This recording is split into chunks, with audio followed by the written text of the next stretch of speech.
Silent John incremental, another silent instrumental, the nerd rap existential. People compare me to MC Christopher a lot, but the fact is I predict it with significance. I'm the oldest geek rapper by far, save K&R. Compiling kernels, open bracket, cause I racket. MIT nerds, throw your laser pen in the air and wave it all around like you had no repercussions. Now follow instructions, Professor. Why these discussions consist of nothing but incoherent rambling and babbling, but you just still take notes cause you never know what's happening. I'll drop a little nugget, a tidbit if you will.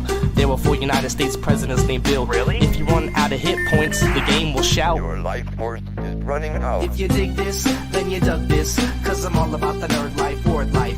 If you dig this, then you dug this, cause I'm all about the nerd life, word life. If you dig this, then you dug this, cause I'm all about the nerd life, word life. If you dig this, then you dug this, cause I'm all about the nerd life, word life, yeah. Let me start again, put it on like a cardigan, swinging like my name was Mad Mardigan, which reminds me, Warwick Davis was Willow and a knee walk, Leonard Nimoy was Galvatron and Spock. That ain't typecast, I don't know what it. Talk about predestiny, nobody gets the best of me. I've only played one role my whole lifetime, the nerd lifeline, stream through a wicked pipeline. So no one can bite mine, cause mine is original and I write rhymes to burn on a CD, play in the mini-V. Soccer moms yodel back, yodel at belittle me. I got a sidekick, I gotta stay connected. Watch out for my D-com or you'll get infected. And you don't wanna be one of my bots, cause I see it all like Sauron the Cyclops. And I won't hesitate to drop your whole net block if you're acting up and you're dumber than a pet rock. I'm about this nerd life, as you can see, spreading like a virus on MP3. On MP3. STC. Shoutouts to Vic, Agnostic One, up and Silent John. Yeah. Nerd Life, Graphing Calculator, HP48G. The G is for gangster. Digital shit, yeah. You know how we do.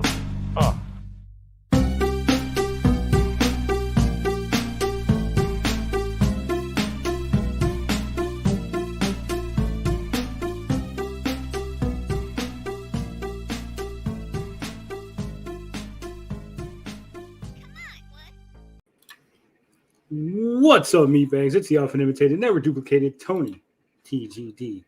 And tonight I am joined by the man of the hour, too sweet to be sour, Finbar Saunders. What's up, Finbar? Hey, Tony. Hi, guys. So if you weren't here last night, we got wild, we got crazy. Shit got out of hand. We had people stream sniping us while we were stream sniping them, while we were getting stream sniped by somebody else. We had people watching us, hate watching us, talking about us early in the morning, getting on the Twitters, talking about us. It was crazy. So if you missed it, I suggest you watch that after this show. Go back and watch yesterday's show. And as you can see, Bob, Ninja Kitty, Blinded, they haven't made it. They're still, trying to get that hangover off. They're trying to get their mind together. They're not like me and Finbar. Me and Finbar, we can get drunk, consume massive amounts of alcohol and still be coherent, wake up the next day. That's the Mexican and the Scottish, So with that said, Finbar, how was your week been? Besides yesterday, obviously. But yeah, I was going to say yesterday had me wiped out. I haven't even had a drink and I'm hungover. But yeah, I think a holiday coming up soon is in order. I don't know how you feel, Tony. Well, I'm going to be on vacation next week. It's not going to be a holiday. I'm going to be doing lots of YouTube work, putting in that work. Because, we got to improve the channel. We're getting really close to monetization. I want to get us over that hump before Christmas because I want a big Christmas show.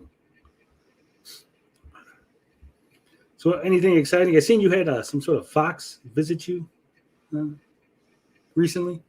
Yeah. I was saying to Haunted Wisp, every time I see a fox or any kind of wildlife, I think of him. So I tagged him in it. What were you feeding him? It was one of the local foxes. What'd you give him? Like a biscuit, a cookie?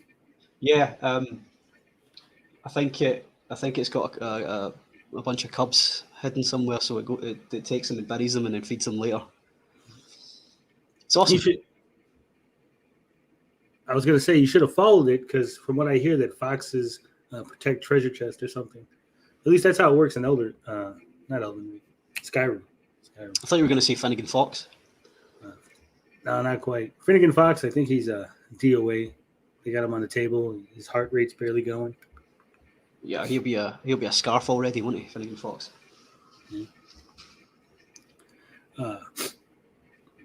Haunted Wist says he raised a couple fennec foxes. That's right. This is what I mean. It sounds like where he is, it's like a fucking scene from Bambi outside his window. It's like Snow White. He opens the window, the birds fly in, help him get dressed. Yeah. Make them breakfast. They got the little fucking forest creatures.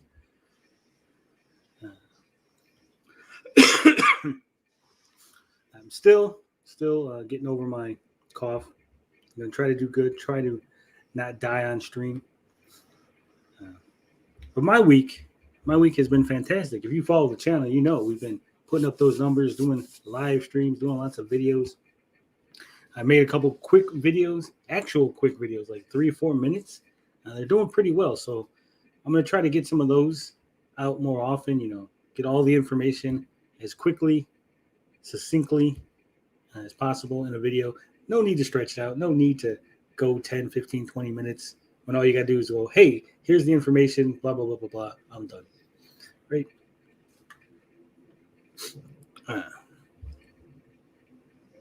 Okay. With that said, I got a raging headache from last night. I've never experienced a hangover before. I've never been sick. But that White Claw is no fucking joke. I'll tell you what. That cough brought to you by eggplants. I don't like it. I've never actually eaten an eggplant. I want to. Did you know eggplants actually look like eggs when they're growing? They don't start off purple and long. They're actually like fucking egg-shaped. Oh, you mean an aubergine? Yeah. Yeah. It's weird. The first time I seen it, I was like, what the fuck? That's why they call it eggplants? I was like, I always wondered. Scythe Jackal's in the house. We got Sweet and Tender, Haunted Wisp, 56K Warning, Carl O, Sweet and Tender Hooligan, Console Fanboy. Didn't expect to see him around. We're not talking Arcade One, but he's here. StreamElements bots, love it. I seen Tommy O earlier. It's gonna be crazy. We got a lot to talk about, and so little time to talk about it because Finbar he's got to go. He don't have all day. We're gonna talk Andor episode 7. Finbar is gonna give us his thoughts on Black Adam, Silent Hill. Tons of news about that. We're gonna go over it. Xbox Series S holding back current gen. Microsoft laying off a bunch of people. We're going to go over the UK sales charts. Of course, we got some polls to go over. And a couple other things, a couple surprises. With that said, I think we're done. I think we're done with the intro, Finbar. I think so. Just under 9 minutes. Did you know we actually got a copyright claim last night? That doesn't surprise me, Tony. I mean, we did. And it was on, I think it was the Sweet and Tender Hooligan video. No, not from Sweet. It was from the music, right? It wouldn't say. It actually said, we will not tell you who this is from. You didn't strike us, did you, Sweet? It was so weird. I've never seen a claim like that. It's like, we're not giving you the information for why you're getting claimed. And it was for like 10 seconds worth of content. I think it was the background music when Saggy was screaming or something. I don't even know. It was so fucked up. All right, let me see. Yeah, it says metadata is hidden as the content in question has not been made publicly available by its provider. So I have no idea who fucking struck us. They won't even tell us. It's Can't literally remember. 12 seconds worth of music.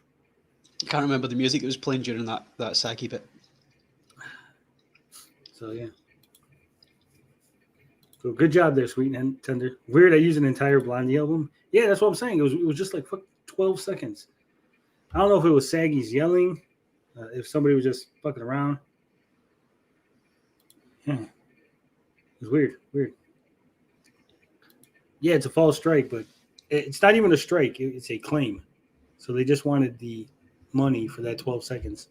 Well, we're not monetized, so it doesn't matter. I just trimmed out the music, and we're all set.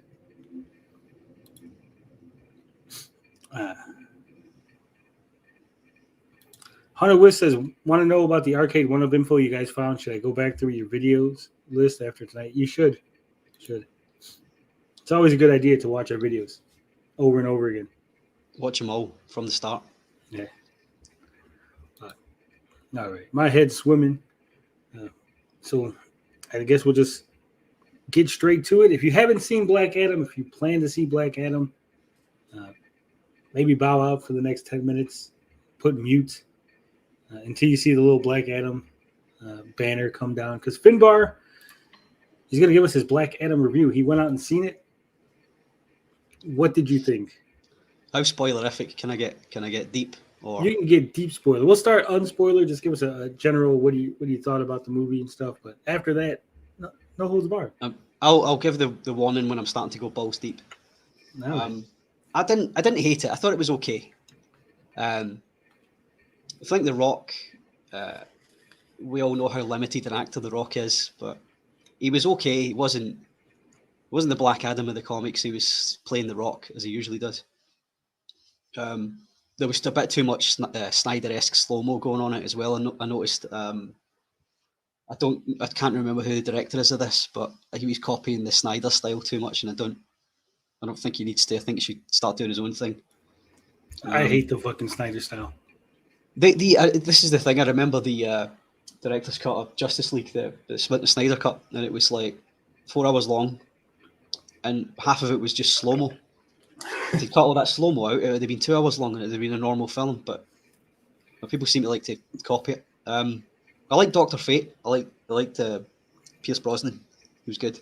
I liked Hawkman, and I've said, sure I said in a stream before, that I thought the actor that plays Hawkman, Aldous Hodge, should be T'Challa.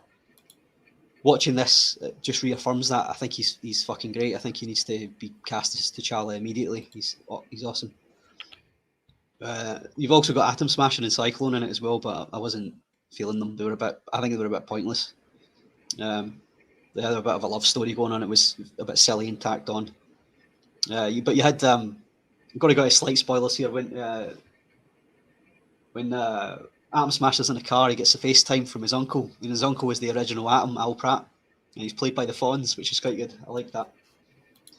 Henry Winkler showing up. I haven't seen Henry Winkler in forever. He's I mean, he's looking pretty old, I have to say, but he will be old now. That's a weird cameo. Like, it was good though. But Winkler has like, there's no attachment to DC properties as far as I know from Winkler. Like, there's no. He says that he has a line. Atom Smasher has a line where he says, "I used to watch you all the time in the '70s."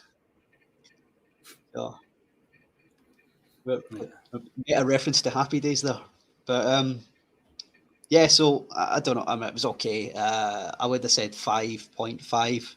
I wouldn't go as high as 5+1. Middle of the road. I didn't think it was.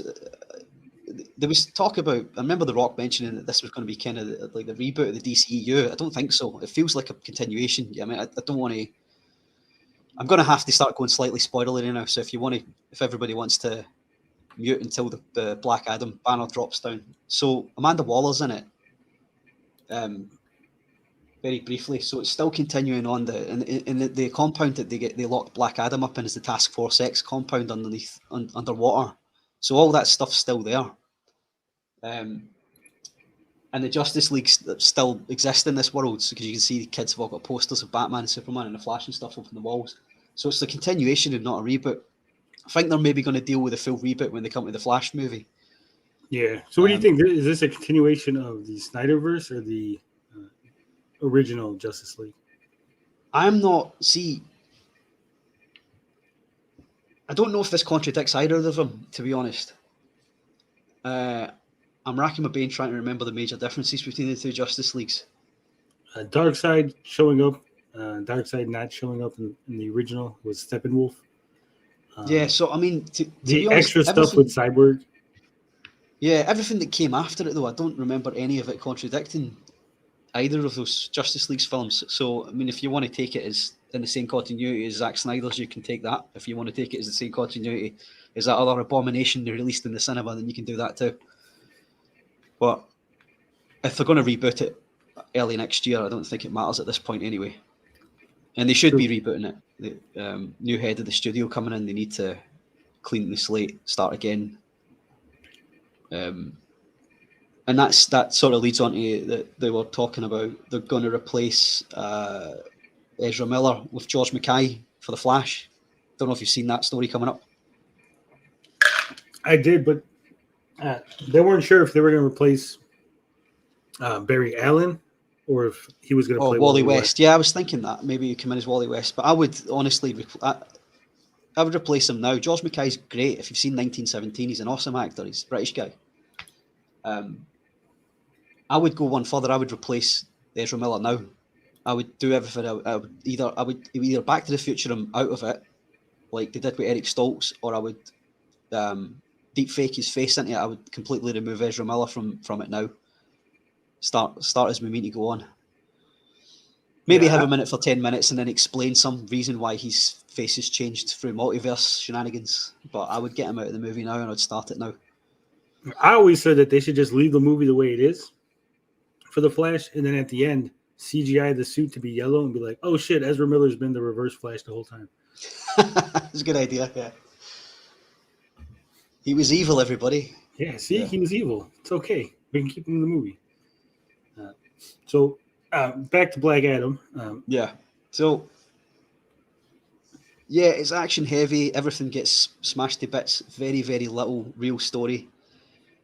Sabak is in it. The demon Sabak.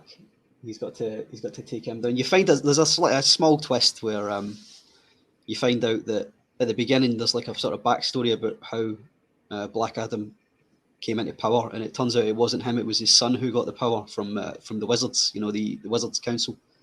Yeah. And later on, you find out his son transfers his power into his dad, who is the Rock, so that he can save him. And then his son is killed, and his wife is killed. So that's what makes Black Adam such an asshole. But the thing is, he's not in the comics. He's a lot more of a villain than he is in this film. In this film, he's more of an anti-hero.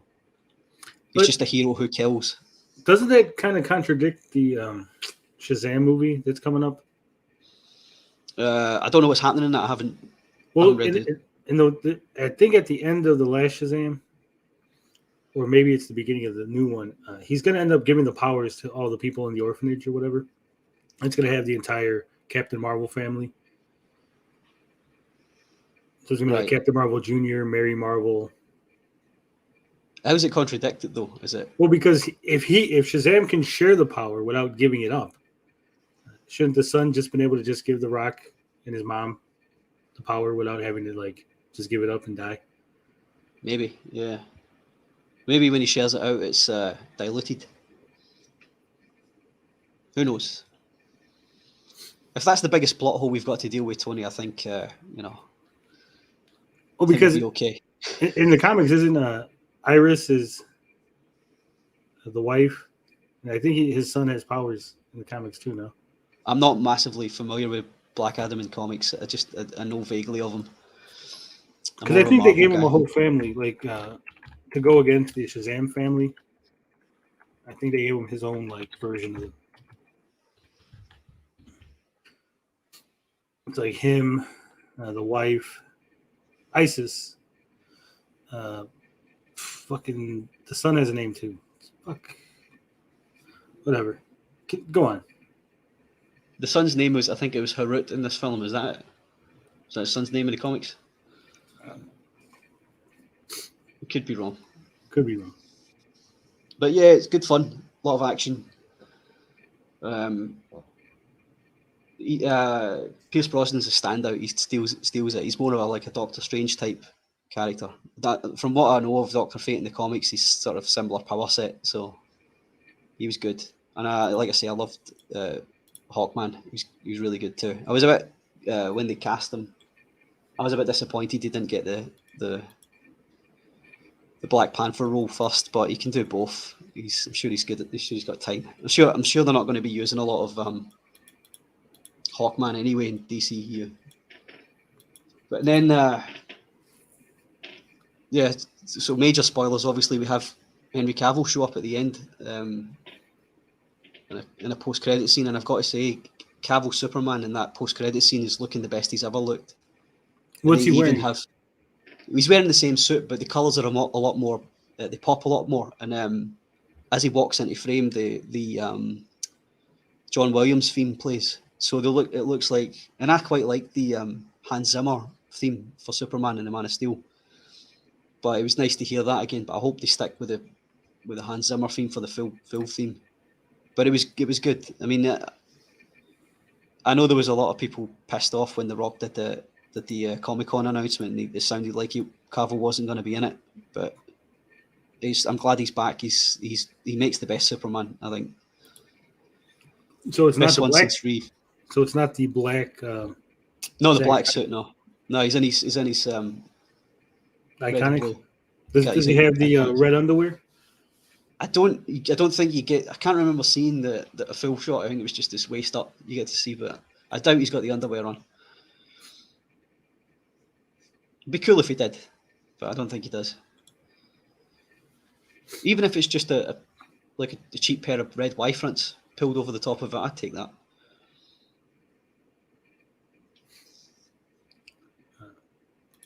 So I think that's that's it. That's it. I give it 5.5 to 5 plus 1 out of 10. Sounds good. Sounds like it wasn't as bad as everybody was saying, but it wasn't. Didn't knock my block off. Yeah, it sounds like I'll watch it when it comes to HBO Max or something, but I don't think I'm going to be spending theater money on Black Adam. I highly recommend it to watch it with your family. It's fun. It's a good popcorn film. I got to save that money up for Black Panther too. Yeah. So I can finally see a Mexican on the big screen. A Mexican playing an Atlantean, yeah. Well, he's not playing Atlantean. Sorry, yeah, of course not. You can't say Atlantis anymore, can we? They changed it from Atlantis to Telecon. That's right, yeah. So, all right. Thank you for your Black Adam. Carl O says he's going to grab the torrent. I don't know what that means. I don't know what that means either. I'm not familiar with grabbing torrents. I think he means like when it rains really heavily. Just stay indoors, Carl. You don't need to grab a torrent of rain. That said, even though Microsoft has been buying up companies, trying to get Activision, trying to do all this other stuff, they've been getting hit with massive layoffs. Have you heard about this, Finbar? Very, very briefly. I think everybody's laying people off these days now. Yeah. It's really, like I said, it's real weird considering all the money they're spending to buy up all kind of game developers and shit. For them to suddenly, I don't know if it's suddenly, but for them to start laying off people, it's not a good look. Not a good look. So this comes from a Eurogamer article written by Tom Phillips, deputy editor. Microsoft layoffs hit hundreds of staff, including Xbox Division, due to, quote, structural adjustments. It says hundreds of Microsoft staff have reportedly been laid off across the company, including team members working with the company's Xbox Division. Business Insider reported that hundreds, but less than 1,000 staff have been affected. So like 999 people have been laid off. Not quite 1,000. It says, like all companies, we evaluate our business priorities on a regular basis and make structural adjustments accordingly, a Microsoft spokesman told Eurogamer today. We will continue to invest in our business and hire in key growth areas in the year ahead. Microsoft currently employs around 180,000 people around the world and previously announced layoffs in July when it said it would shed less than 1% of its workforce as it reevaluated, quote, business priorities. At the time, Microsoft said it would still grow headcount overall over the rest of the year. It looks like that didn't pan out too well. It says, while the job losses are reported to affect numerous teams across the company, at least one team appears to have been shut down completely. Studio Alpha, which was developing military and commercial wargame simulations using Microsoft's cloud-based Azure technology, is no more, per tweets from the affected staff. Did you know about this? They were developing military shit? Microsoft. I know they did simulations and stuff like that for the military, but it's as far as I thought it went. They were building the computer from war games. We were going to have a real-life fucking war games computer. We were that close to living in a movie. That close to perfection. Microsoft is among a number of technology-based companies that have slowed hiring or laid off staff this year due to concerns over current economic conditions. In a heated meeting last month on company cost-cutting, Google boss Sundar Pichai told employees not to, quote, equate fun with money, with staff also told to expect less spending on hiring, travel, and the company's upcoming holiday parties. So what do you think? Do you think this is going to affect Microsoft's ability to buy more companies? It's going to affect their ability to hire Activision? Well, I think that's why they're doing it, so they can create more spaces in their offices to accommodate all these other people they're going to be absorbing soon. So you think they're going to be consolidating some of the positions, basically hiring Activision and then cutting some of the bosses? And maybe that's what they're. Maybe they know it's close. That's why they're doing it. Everybody's making layoffs now, though. Anyway, what was approaching a global recession again, aren't we? So it's inevitable. Not my job. My job has been hiring. We can't hire enough people at my job, sadly, which is why I have to work so hard every single day. But I still come here and deliver the greatest YouTube content. I come here while I'm at work. Yeah. Don't tell the British taxpayer. I'll try not to. So if there's like an emergency, we might see you like in action. Like if aliens came down to Scotland and they called you guys into action, we could like see it live on camera. No, I'm not in Scotland, Tony. I was trying to throw people off. Come on, Pinpoint. Either way, Microsoft laying off a whole bunch of people. It's gotta suck. Remember when they were telling everybody to learn to code? When they were laying off all those people in the farming and construction sectors and manufacturing, they said, "Hey, just learn to code. Get jobs at places like Microsoft." Yeah. Didn't work out too well, now did it? No. Now look at it. Not looking too hot.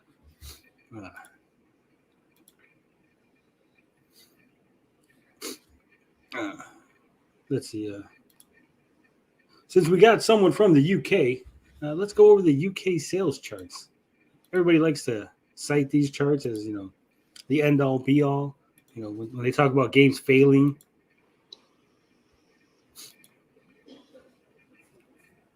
So we can go ahead and take a look. See what are the top games.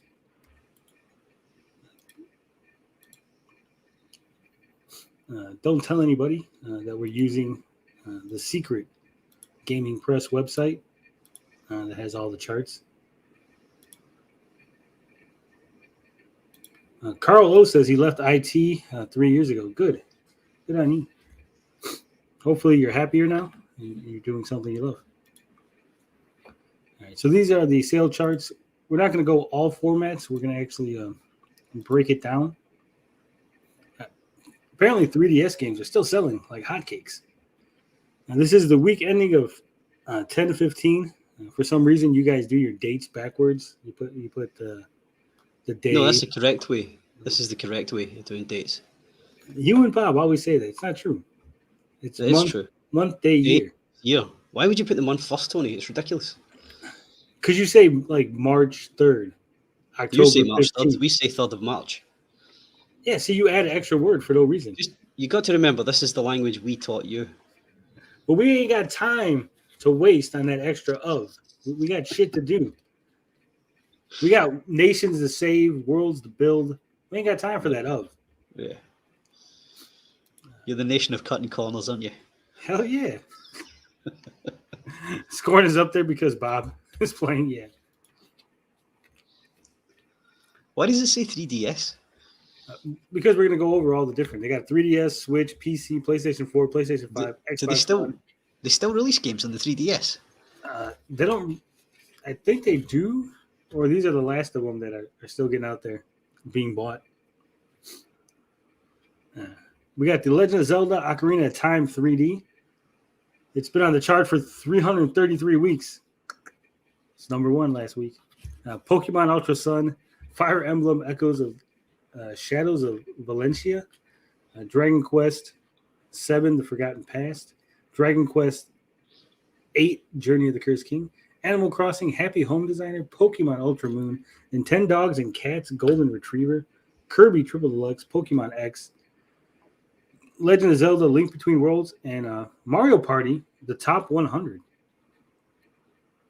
Interesting.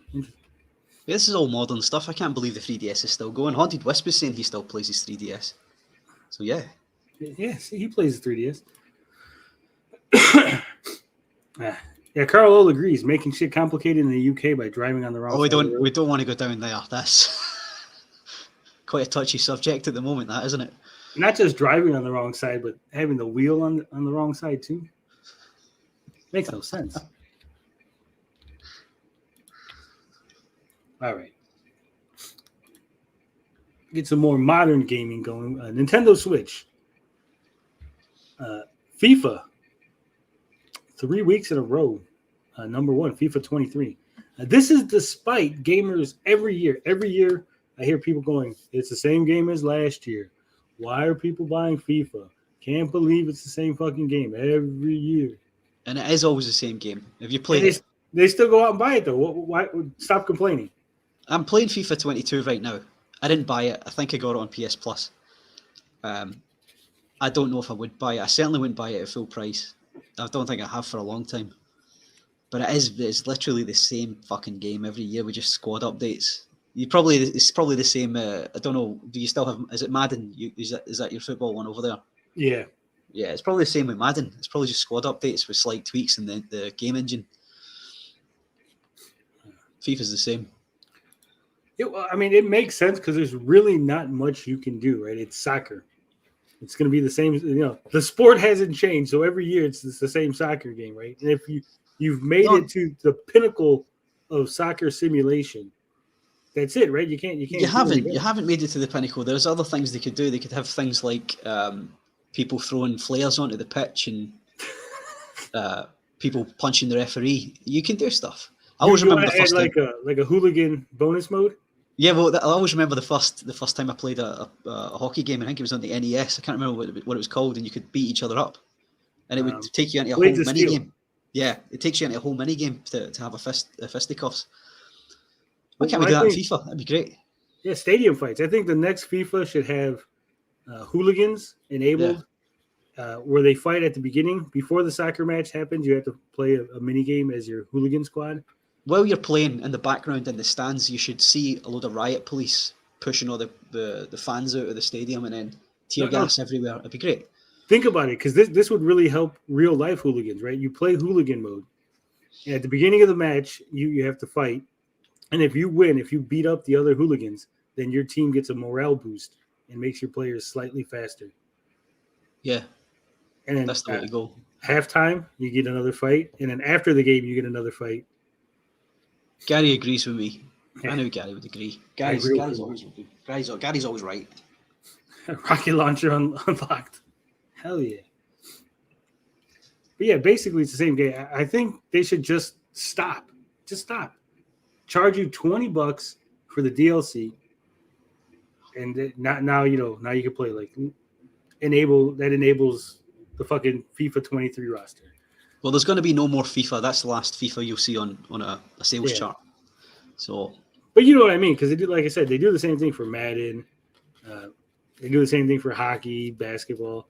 Like at some point, it should just stop. Just call it fucking Madden football, and then every year you just buy like a $20 DLC that updates the roster. Yeah, And then EA weren't really even making all the money from the sales of the game. They were making all the money from Ultimate Team. Yeah. Death Wish 3 unlocked. Hell yeah. Mario Kart 8 Deluxe back up on the chart. I wonder how they count that, because are they counting the DLC separate? Or are people actually still just buying the fucking Mario Kart 8? Splatoon 3 has dropped. It was second place last week. Now it's dropped to third. Nintendo Switch Sports. Last week it was fourth. It's still fourth. It's been on the chart for 25 weeks. Pokemon Legends Arceus, even though Gary and them tell me it's no good, it has now moved up 2 spots. Lego Harry Potter Collection is number 6. Number 7, Animal Crossing New Horizons. I have that. I think I played, I want to say like 12 hours of it. And it just got too much. And I was like, oh my God, I'm just wasting time. Yeah. Animal Crossing. And I was like, I've put more time into Animal Crossing than I probably should have, to be quite honest. It gets addictive. Yeah, I started sensing that I was getting addicted, and I was like, "Ooh, I need to stop. I'm gonna spend all my day just playing Animal Crossing." Just Dance 2022. Can't believe they're still making these games. Minecraft. That's a fucking shock. All the way at number 9. Pokemon Shining Pearl. Lego Jurassic World. Lego Marvel Superheroes. Kirby and the Forgotten Land has dropped from 11 down to 13. I played the demo for that. It was decent, but not enough to get me to buy it. I thought it was fun. I quite liked it. Is that the one where you suck in the car and turn into a car? Is that the same one? Yeah, I thought it was really fun. But yeah, I'll need to wait on the full game, I think. Super Mario 3D World Bowser's Fury. I got that too. Again, I played a little bit of it. I just wasn't compelled to keep playing it. Evening, Gary. Oh, Tony, that game was amazing. What? Kirby was good. I don't know. The demo just didn't suck me in. Pun intended. No, it was really good. It was a good change of pace from 2D. Like I said, I played it. It was fun, but it wasn't so fun that I was like, oh, I got to go out and buy the full game. I mean, here's the thing, though. Like, what makes these games good on Switch is, well, I mean, obviously, like it was solid for a Kirby game, and it was great to see them give him like the full range of motion and all that stuff. But when you get a game that's like got the gameplay, everything's there, and then the game looks gorgeous, and here's the thing, gorgeous for what the Switch is capable of, right? Because when you get that, highly saturated game, I'm always like big into those games that are super vibrant, colorful, and it just really works with Kirby. And then just being able to, a nice change of pace from like a 2D side-scrolling Kirby, because that's basically every game in the series. So it worked really well. And I don't personally have it, but the little guy had it, and I played through quite a bit of it, and it's a great game. All right, so we got It's Mario. a beautiful game, isn't it? It looks really cool. It looked nice. Oh, it does.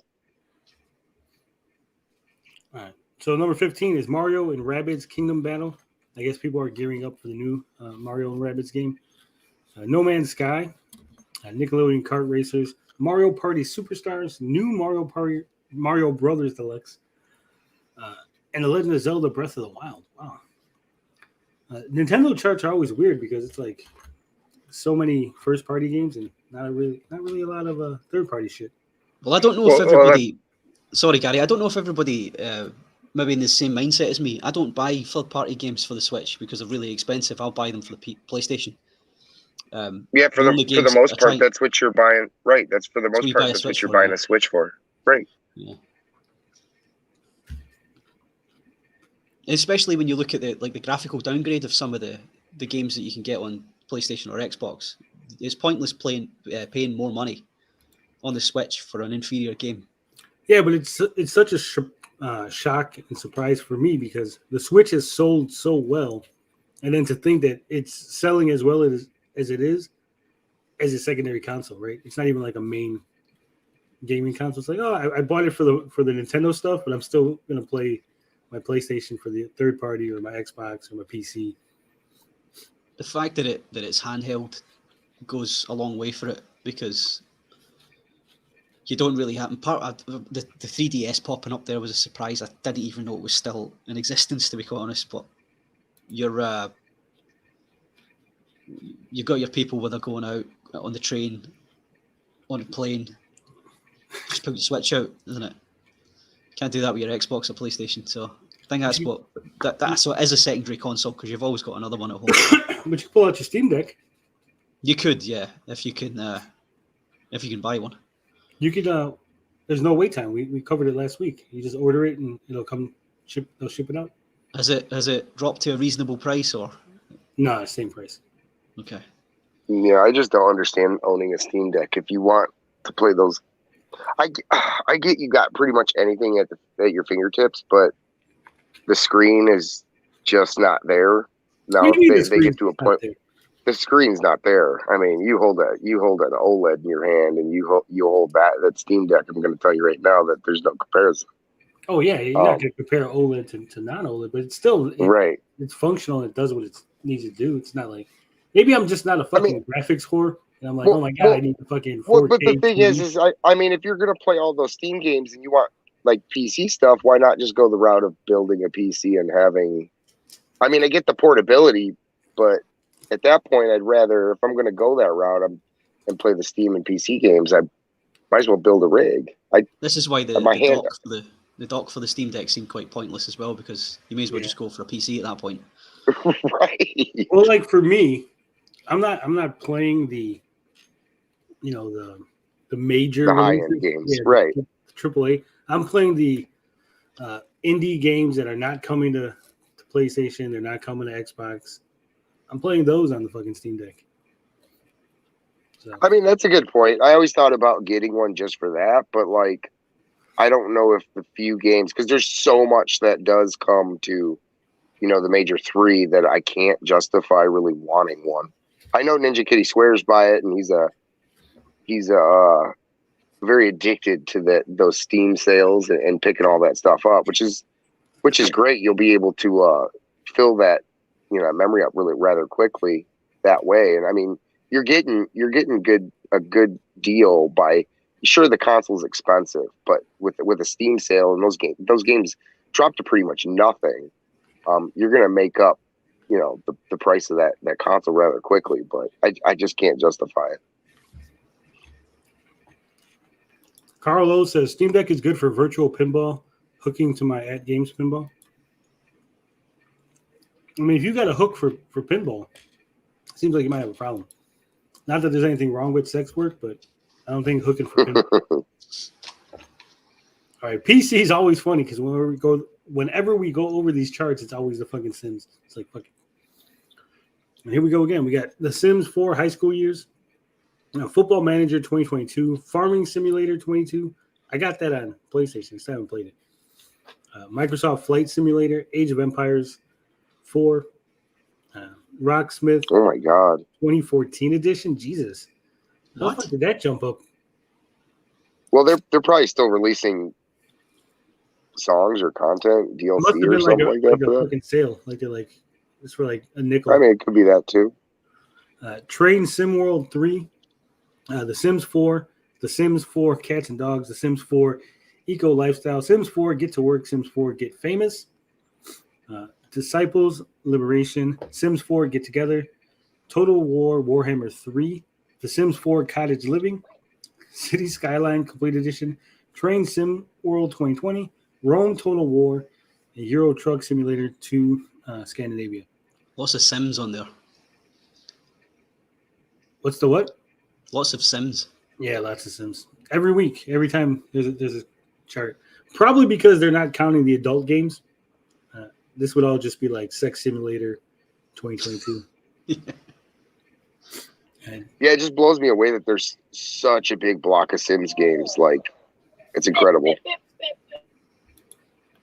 yeah, the sim community is so fucking. You want to talk about a crazy community? The sim players are fucking ridiculous. Take that shit serious. It's like real life to them. All right, PlayStation 4 charts. We got FIFA 23, no surprise there. PGA Tour 2K23, Grand Theft Auto 5, Red Dead Redemption 2. Ugh. The fact that GTA 5 is above Red Dead Redemption 2 is just it's just mods. That's the only reason why people are still playing that game.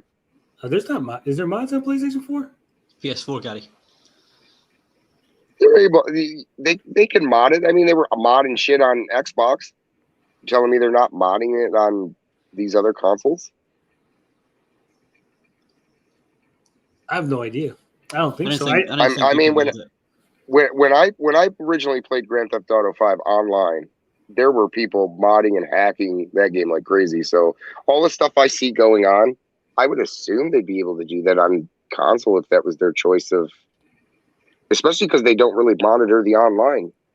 I was told that that was an. Is it crossplay online? That I'm not sure of, but I would assume that people are getting hacking through and modding those. Because I just remember when I tried to play online that it was just a terrible experience because people were editing the levels and hacking into it and fucking around with it. So I would assume the mods are there, and I would assume that's why it's still popular. We got Cyberpunk 2077. That's a shock. That is a shock. Anime Legends. Fucking Fortnite players. Saints Row. The original one, apparently. Oh, no, that's a new one. I can't believe it actually went up the charts from 11 to 7. Jesus. Grand Theft Auto, the trilogy, the definitive edition. Wasn't that like shit? Like fucking, it was all buggy and stuff. Yeah. I mean, when you look at the list of these games, it just like almost goes to show you that like there has been nothing that great. If people are still playing like Grand Theft Auto, Red Dead Redemption, Minecraft, all the games that have been like, how long has Grand Theft Auto 5 been out for now? Like, come on. Yeah, but this Grand is Theft Auto PS4, 5, Gary. it launched when the No, PS3 I understand. was Well, we're going to see the PS5 list here in a second. Yeah. PS5 list is going to be completely different. Trust me. Farming Simulator 22, Minecraft Starter Collection, Assassin's Creed, the Ezio Collection. I actually bought that myself on the PS5. That's another thing. I don't know how. If you buy Ezio. Ezio, whatever. If you buy it on the PlayStation 5, right? But it's a PlayStation 4 game. Does that count as a PlayStation 5 sale or a PlayStation 4 sale? Yeah. Good question. I mean, I would probably say 5. I mean, there is a slight graphical upgrade to it, isn't there? I mean, No. some of these games sometimes. Some Nothing? of them, but some Not of them, even like a resolution or a frame bump or nothing? I don't think so. No, it would be literally the exact same game it would be on the PS4, wouldn't it? Yeah, because you could use it on both. Like if you have a PS4, you could play it on PS4. And if you have the PS5, you could play it on. Well, don't these things have what's the thing called? Like, I don't know. Is it like ray tracing where the upscaling, or there's like a slight advantage sometimes. I'm not saying that this particular game has that, and I'm unfamiliar with it, but I mean, it could be a slight. Some of them have like two versions. Like you buy it and it'll be like you have access to the PS4, the PS4 version or the PS5 version. Right.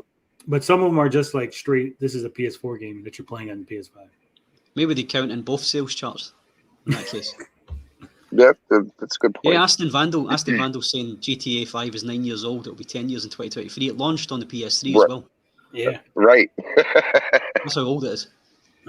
I still haven't played it, surprisingly. Oh, I'll tell you what, 4 was better. I like 4 better. I barely played 4. Like I said, my sister-in-law. Better characters. So, personally, I think San Andreas was the fucking pinnacle Grand Theft Auto. Why they decided to go away from the gangbanger and back into like the mafia shit. I personally liked it. I thought Vice City was the best. I think 5 But is the maybe best. that's just because my 80s era music. nostalgia. Go ahead. Yeah. I know 5 has become a bit of a joke because of how long it's gone on for and how much they've milked that cow, but I've never had as much fun playing a game as I had with GTA 5 when it first came out. There's definitely some great like quality of life improvements with the game that I wish were more apparent in 4. But I don't know. I like the characters all around in 4 better. They need to do a fucking GTA, like Vice City 2. I mean, like a GTA. Yes. Well, the next one is going to be set. The GTA 6 is going to be set in Vice City, isn't it? Yeah, but I don't want it like 20 years later. I want literally like. You want the 80s vibe. Back to the 80s, right? Yeah. It'd be a gorgeous game. And like I said, the other one that was basically the 90s. So like, boom, part 2 of that. Because I want Grove Street back. We're still waiting for a Grand Theft Auto Windy City or a Grand Theft Auto Motor City, right? Right, Tony? I want a London update. remember the London one? Yeah. Well, I thought after because I played San Andreas, right? And the Mexican dude and CJ, spoiler for this fucking old ass game, but CJ's sister and her Mexican boyfriend take off, right? And I was like, oh, wouldn't it be good if the next game followed them into like the Windy City or like Midwest? But Yeah, no. they've had some missed opportunities, especially with them milking 5 for as long as they have. GTA Motor City Mayhem, yeah, exactly. Be like Detroit, Chicago, and make it like one giant city. Well, they could. See, unfortunately, it could go over the Great Lakes, but unfortunately, you're not that close to Detroit, so it'd have to be huge. I mean, I guess they could do it because Vice City is like Miami, but San Andreas was like 3 or 4 different cities all like smashed together. Because I mean, if you look at the actual map for GTA, it's like all fucked up. Like it doesn't even exist in real life. So they could do like a right. GTA Midwest Mayhem. Follow fucking CJ's sister. He tries to bring Grove Street over to the Midwest, so you're doing gangbanging and you're starting from scratch. Fucking, where's my money? I'll set it up. Take 2. Don't worry. All right. We got Lego Star Wars: The Skywalker Saga. I haven't played that. I should probably get that. Teenage Mutant Ninja Turtles: The Cowabunga Collection. Did you pick that up, Gary? Because I haven't picked that up yet. Oh, I didn't because I own a majority of those games, so it wasn't really relevant to me. I'd like to have it, but not at full price. If I found it for like $10-15, I'd probably pick it up. Yeah. I'm in the same boat. I'm like, do I really like? It'd be nice to have it, but like, am I really gonna want to play like the NES Ninja Turtle game? It's like some of it's not really worth. The Tournament Fighters, the Sega Mega Drive and the yeah, NES I could do version, without those.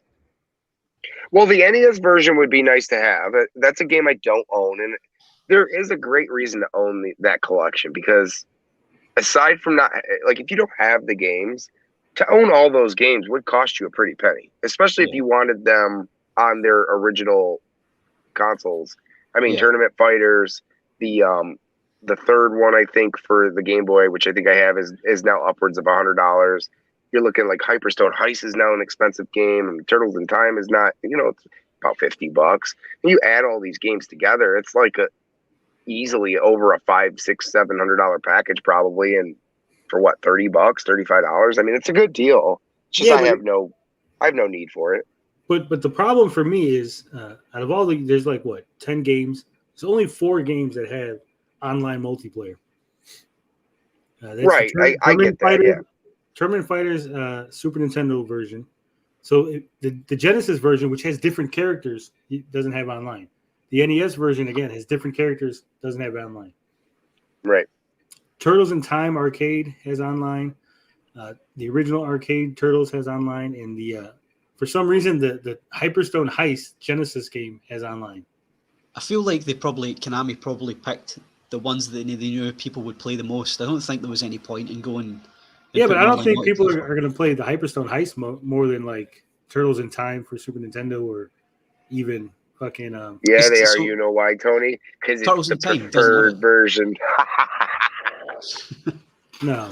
So Turtles in Time NES doesn't have online multiplayer, Nope. but the arcade version does. Yeah, the arcade Turtles in Time, the arcade Turtles game, the first one. If I had my choice, I would have flipped that. I would have had the SNES one have online, and I would have had the arcade one not, because the arcade one is shorter game, isn't it? Yeah, It's really short, yeah.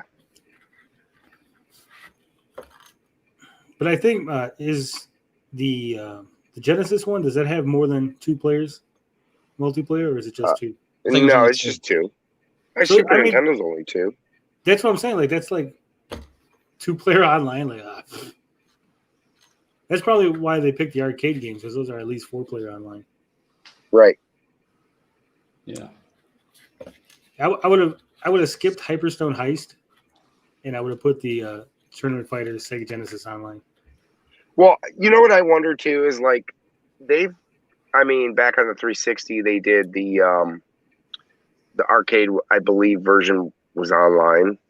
I'm pretty sure it was. Maybe I'm wrong, but I don't know if arcade went up doing the Turtles Cab and it being online. I don't know if those things can be like that code can be purchased or moved around and You can maybe go to, updated. you can get in contact with the companies, license it.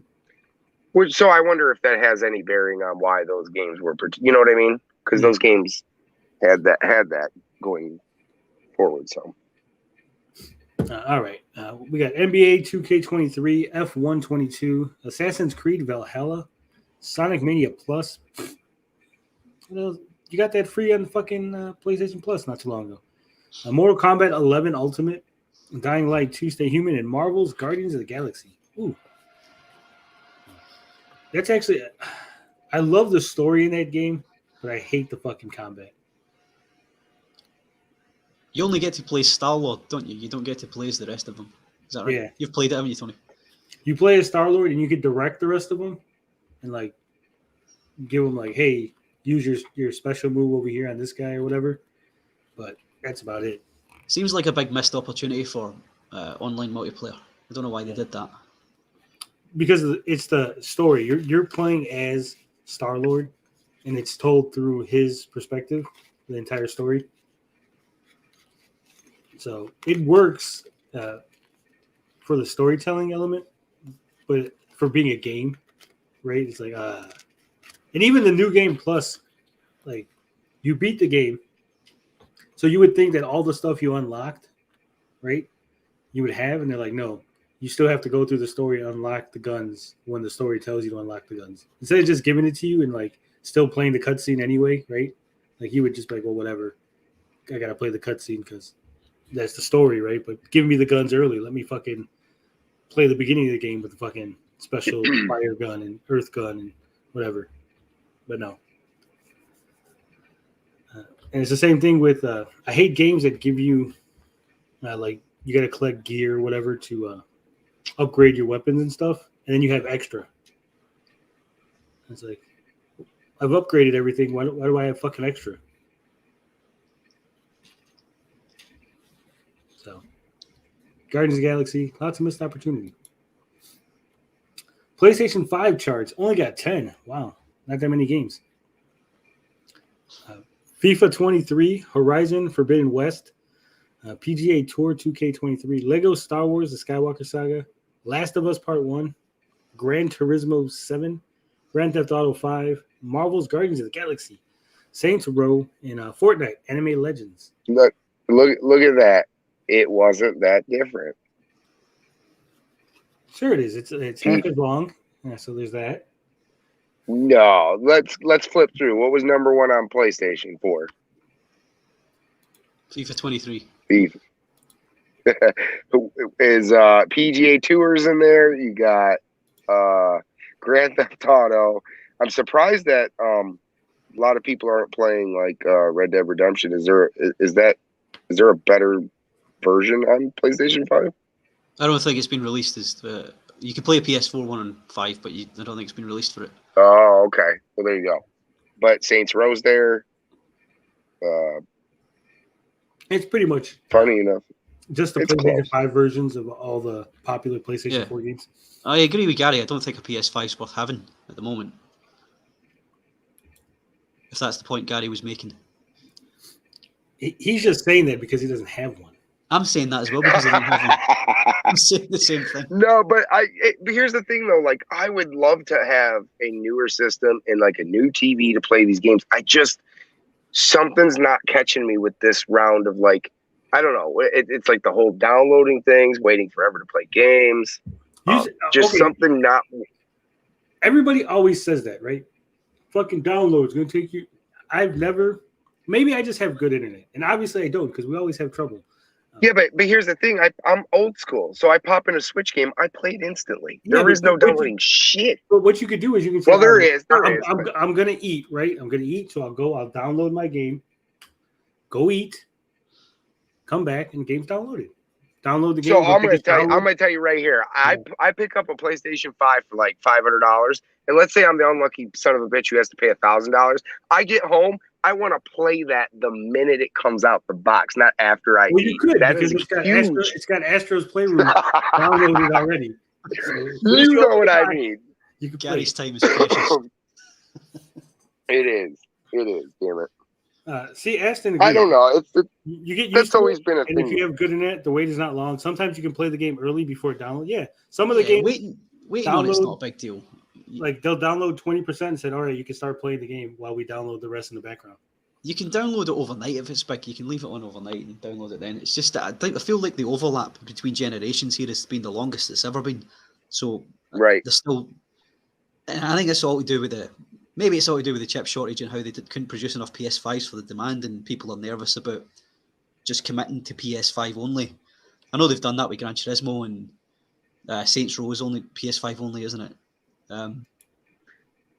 I mean, maybe I'm just being like, I'm waiting for the next big IP that blows everybody away. Like, oh my god, you got to check this game. Like, I'm waiting for that moment.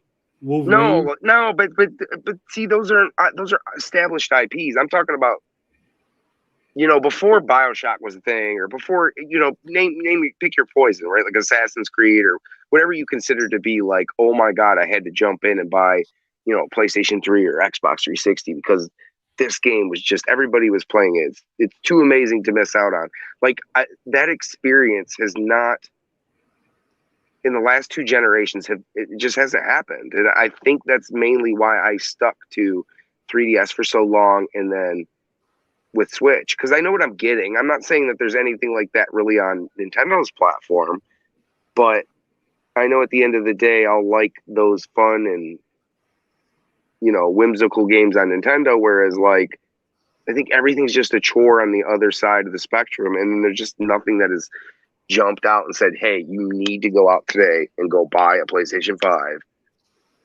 Well, I'm or doing an the same Xbox. thing. And That's because you don't like open world games, Gary. Anything that's an open world, you're like, I don't want this no, shit. and that's not true. I do, but it has to be done right. And I said, I think Elden Ring, it's probably a good game. And I'm sure there's a lot of people who like that style of game. First and foremost, it really isn't my style of game. I understand that, but I haven't played the new God of Wars. I'll be honest. I haven't played it since they've switched it up a bit. If you buy the PlayStation 5, you get God of War free. You get the whole fucking PlayStation 4 collection. There's something about the big boys that, like, I don't know. Games are getting so I don't want to say complicated, but there's so much to them now. You become an old man who wants to play your arcadey games that you pop in, you play a couple levels, you get a high score. No. It's not like that, because I am waiting for something that sucks me in. I think maybe Fever, and that's all it is. I get it. I think Starfield could do it. I don't know. I'm still waiting for that game. I think hip, Gary. Now you're not hip. You don't even know what hip is. Yeah, I am getting old, losing my sight. Is Starfield on the horizon? And I heard it was delayed. Is that right? Yeah. Yeah. I'm waiting on a hardware price drop. I the fact that the hardware price went up just reaffirmed for me my decision not to try and get one. It was the right one. I'm coming nowhere near it until it goes under £400 in the UK. Well, I had actually just come across the other day. We went to a local chain of like disc replays, and they wanted, I think, $580 for a used Xbox. Like, I was like, are you kidding me? Like, what do they retail? Did the price go up on Xbox recently, or was that PlayStation 5? It was only the PlayStation that announced a price increase, but that doesn't surprise me with the Xbox as well. You're talking about Series X, Gary, yeah? Yeah. It doesn't surprise me. I think they were having supply problems with them as well. I think the only one that they don't have supply problems with is the Series S at the minute. Yeah, you can find those. Yeah, you can find those that are like local Targets and places like Walmarts or whatever. But it just blows me away. It's like, oh, if I'm going to spend that kind of money, you know, that's not far off from what it is retail. I'll just be patient and hopefully I can find one. Like, would I want to buy a used one almost at the price of a new one? And I understand like the price is like inflated because of resellers and whatnot, but it hurts. It hurts to see something like that, like used, going for like what it is retail. It's nuts. Well, Aston here has a good comment for you. He says you can get the Xbox Game Pass Ultimate, usually a trial of 30 days for 1 month, stream via PC, and for the PlayStation Plus Premium, you can get it for monthly free and then stream. Or you can get Xbox Game Pass Ultimate. Well, we said the same comment. That way, Gary, you don't need either console. Yeah, there you go. Well, and see, here's the thing. Like, we do that, right? Like the oldest one has the Xbox, and for years I would always like cancel my subscription and have that grace period where they were like, okay, we got to hook them back, and they give it to you for $1. So we've had Game Pass, and I understand how it works, and we've played through the stuff on the Xbox One S. So I understand it. It's not like I'm foreign to, you know, newer consoles and stuff like that. It's just nothing really grabbing me. And I don't do my gaming like that. Like, I tried to explain this to Bob. Like, Game Pass is nice, and I think it's more for the I hate to say it's more for a casual player. Like, they have any kind of free reign for like whatever they want to play. They don't have to pay for these games. I'm just ingrained into buying physical games. It's just how I was. Just say it, Gary. You're a hoarder who wants to hoard physical. I am a hoarder. Yes, 100%, no doubt about it. But like, I don't know. It just doesn't. I love Game Pass because there are things like Battletoads, and when everybody was bitching about Battletoads coming back and it didn't look right, we got that for free on Game Pass. It looks garbage. It was okay. I played it and I was like, it's not as bad as I thought it was going to be. And I would have never probably tried it had it not been for Game Pass. That's the whole point I was trying to make there. But I don't know. It's just different. I don't know. There's some of us who can do it and they're like, yeah, this is a great deal. And sure, you got like 300 games, but like, am I really going to pay? Am I going to play like a lot of those games? Probably not. I'm just really going to stick to the games I'm looking at. So to me, it's like, yeah, it's a good deal, but I think it's for another group of people. All right. So Xbox One, yes, people still buy stuff for the Xbox One. The charts go FIFA 23, Grand Theft Auto 5, Assassin's Creed Valhalla, Lego Harry Potter Collection, Red Dead Redemption 2, F1 22, Just Cause 4, Call of Duty Vanguard, Cyberpunk 2077, Assassin's Creed. Oh, wait a minute. Wasn't Cyberpunk unplayable on that? Is it playable now? It's patched now, I think. Yeah, it's functional. I can't believe that many people bought that game on. I feel bad for those people. Yeah, it's been on the chart for 60 weeks. They were offered the refund, weren't they? When it came out. That's like a year, over a year. I don't know.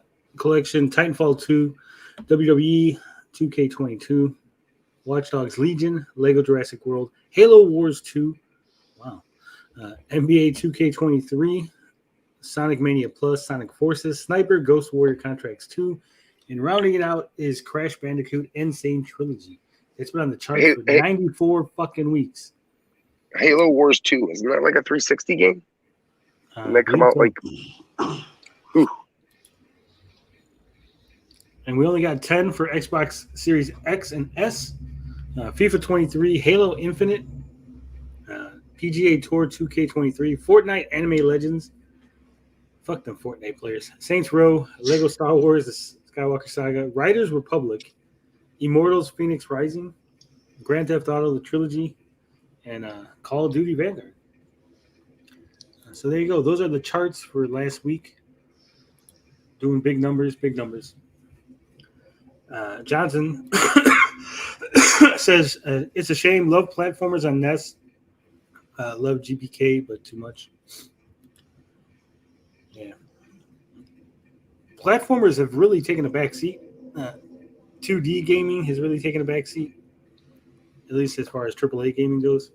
Yeah, AAA gaming for sure. Well, that's the thing. People don't want to play that, and then it becomes an indie thing now. And you say that people don't want to play that, and I don't think that's what it is. I think it's developers don't. Well, I mean, the platformers are there in a sense. Well, 2D platformers aren't there, but 3D platformers are there. And you look at games like how well did KO do on other platforms, because it was on all platforms, wasn't it? I mean, the games are there. Yeah, but at least 3D wise. Take Mega Man, for example. If they made a new 2D platforming Mega Man game, it would sell. People want. It would have to have pixel art. I don't think 11 was bad, but that's where they fucked up. I want that old feel of Mega Man. Agreed on that. They tried that with Mighty Number 9, didn't they? Was that pixel art? That was a whole huge debacle. That was terrible. It was. I gave it a go. I haven't given it a good bash, but it didn't feel like Mega Man. I know they maybe wanted to try and get away from it, but it dashing didn't feel like we've talked about this plenty of times, me and Tony, and the dashing into enemies just feels very counterintuitive. Yes, it's you not don't what want you're supposed to do. Like, yeah, you've been trained for years. Maybe it's because we're older gamers, but you've been trained for years. You keep shooting the enemy until it dies, right? You don't shoot it and then run into it. It's like, yeah, you were trained that if you touched anything, you're getting hit or damaged. So, just feels foreign. Johnson and Naveen says 2D platformer is basically indies now. Not many AAA developers doing it. Metroid Dazoli, Dread, the last big one. Metroid Dread, yeah. I realized after I started reading that you had a seizure at your computer. The Switch is the perfect platform for the new 2D platformers. Yeah. Speaking of Series S, Series S is holding us back. It's holding back the current gen. We don't get those great games that Gary's talking about, those fucking eye-popping super games that you just got to have, the must-have games, because the Xbox Series S is a piece of shit hardware, and it's holding us back. At least that's what the claim of a couple developers are saying. Nothing, no comment from the peanut gallery? Never really understood what the Series S was all about. Why not just release games on the Xbox One? I don't know how far behind it is with the. I mean, Series I think it's X. in between. I think you're only losing. I tried to wrap my mind around this. I think you're losing like a slight bit of the frames. Is it like not 60? These games are coming out at like with a good frame rate, and they're not quite there on the S. And I don't know if you're losing resolution or what you're losing, but it's a dip. So, at least from what I understand.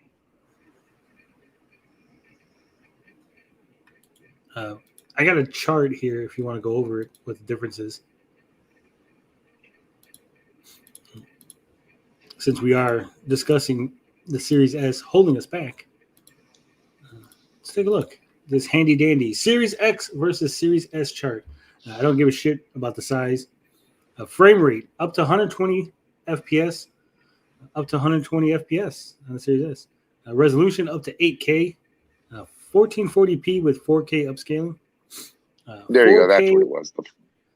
The optical drive is 4K UHD Blu-ray drive, no disk drive on the Series S.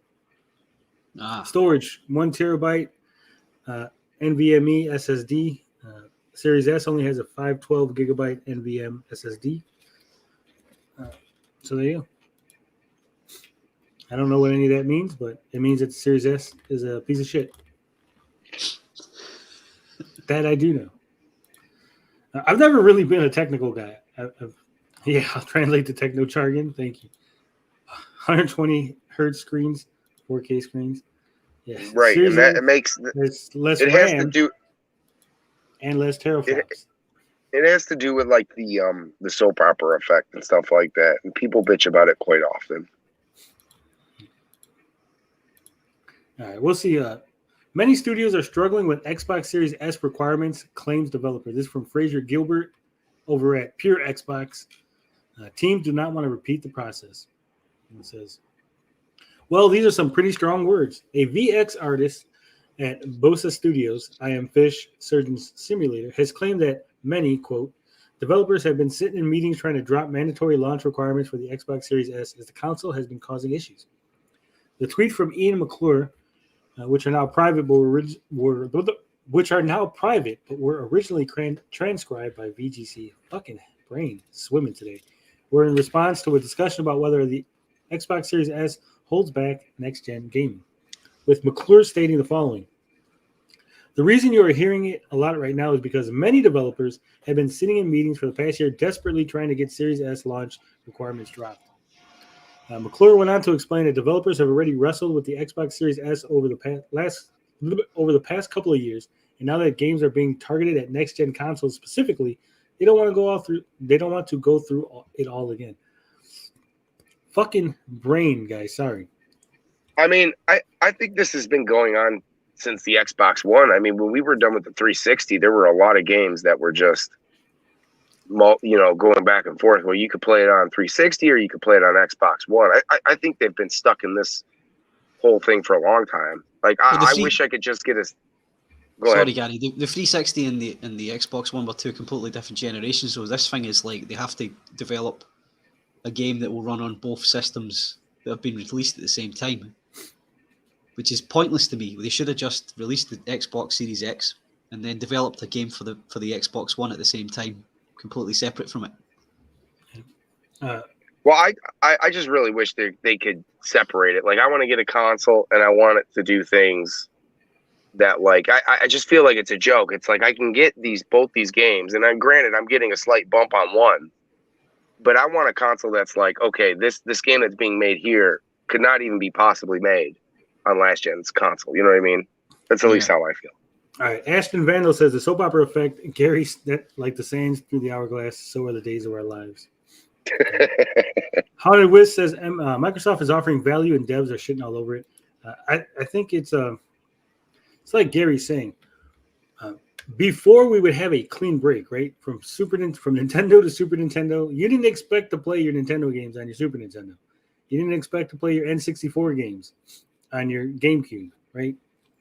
It wasn't That's not until necessarily PlayStation... true, Tony. If you go back to when the NES jumped to the Super NES, there were a lot of parents enraged that they couldn't play the old games on the SNES. It's only after that people start really getting used to it. Yeah, but we got over it. We did get over it, but the parents didn't. They were the ones paying. Oh, the parents always are going to complain when they got to pay more. But they were complaining when the NES came out because you couldn't fucking play Atari games, right? That's true. Yeah. I think PlayStation 2 really fucked everybody up. As much as I love the PlayStation 2 and being able to play your PlayStation 1 games, for some reason that became now the standard, right? Like, oh, every system, like I said, before it was like, oh, you just buy new systems, clean break. Play Super Nintendo games, we're not playing Nintendo games. Fucking N64 was not playing Super Nintendo. GameCube was not playing fucking N64, right? It was just clean breaks. And then PlayStation 2 came along and was like, hey, we could actually play old games on a new system. And you're like, oh, that's dope. And then PlayStation 3 came along, like, it better be able to play my PlayStation 2 games or else we're going to be upset. And so on and so forth. Then Xbox had to follow suit. And now it's kind of been like expected. Like, if you can't play your last gen games and your current gen hardware, then you're going to throw a fucking temper tantrum. I think they just got to clean break it again. Like Gary said, look, that's it. It had a good run, 3 or 4 years. Putting it to bed. Either buy a new console or don't play new games anymore.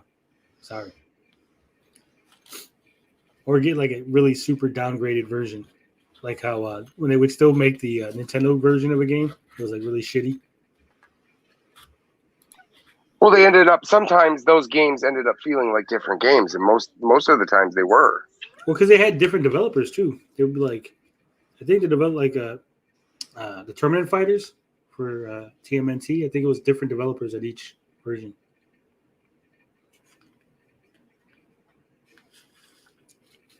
I know Konami was under the umbrella, but I think it was different teams.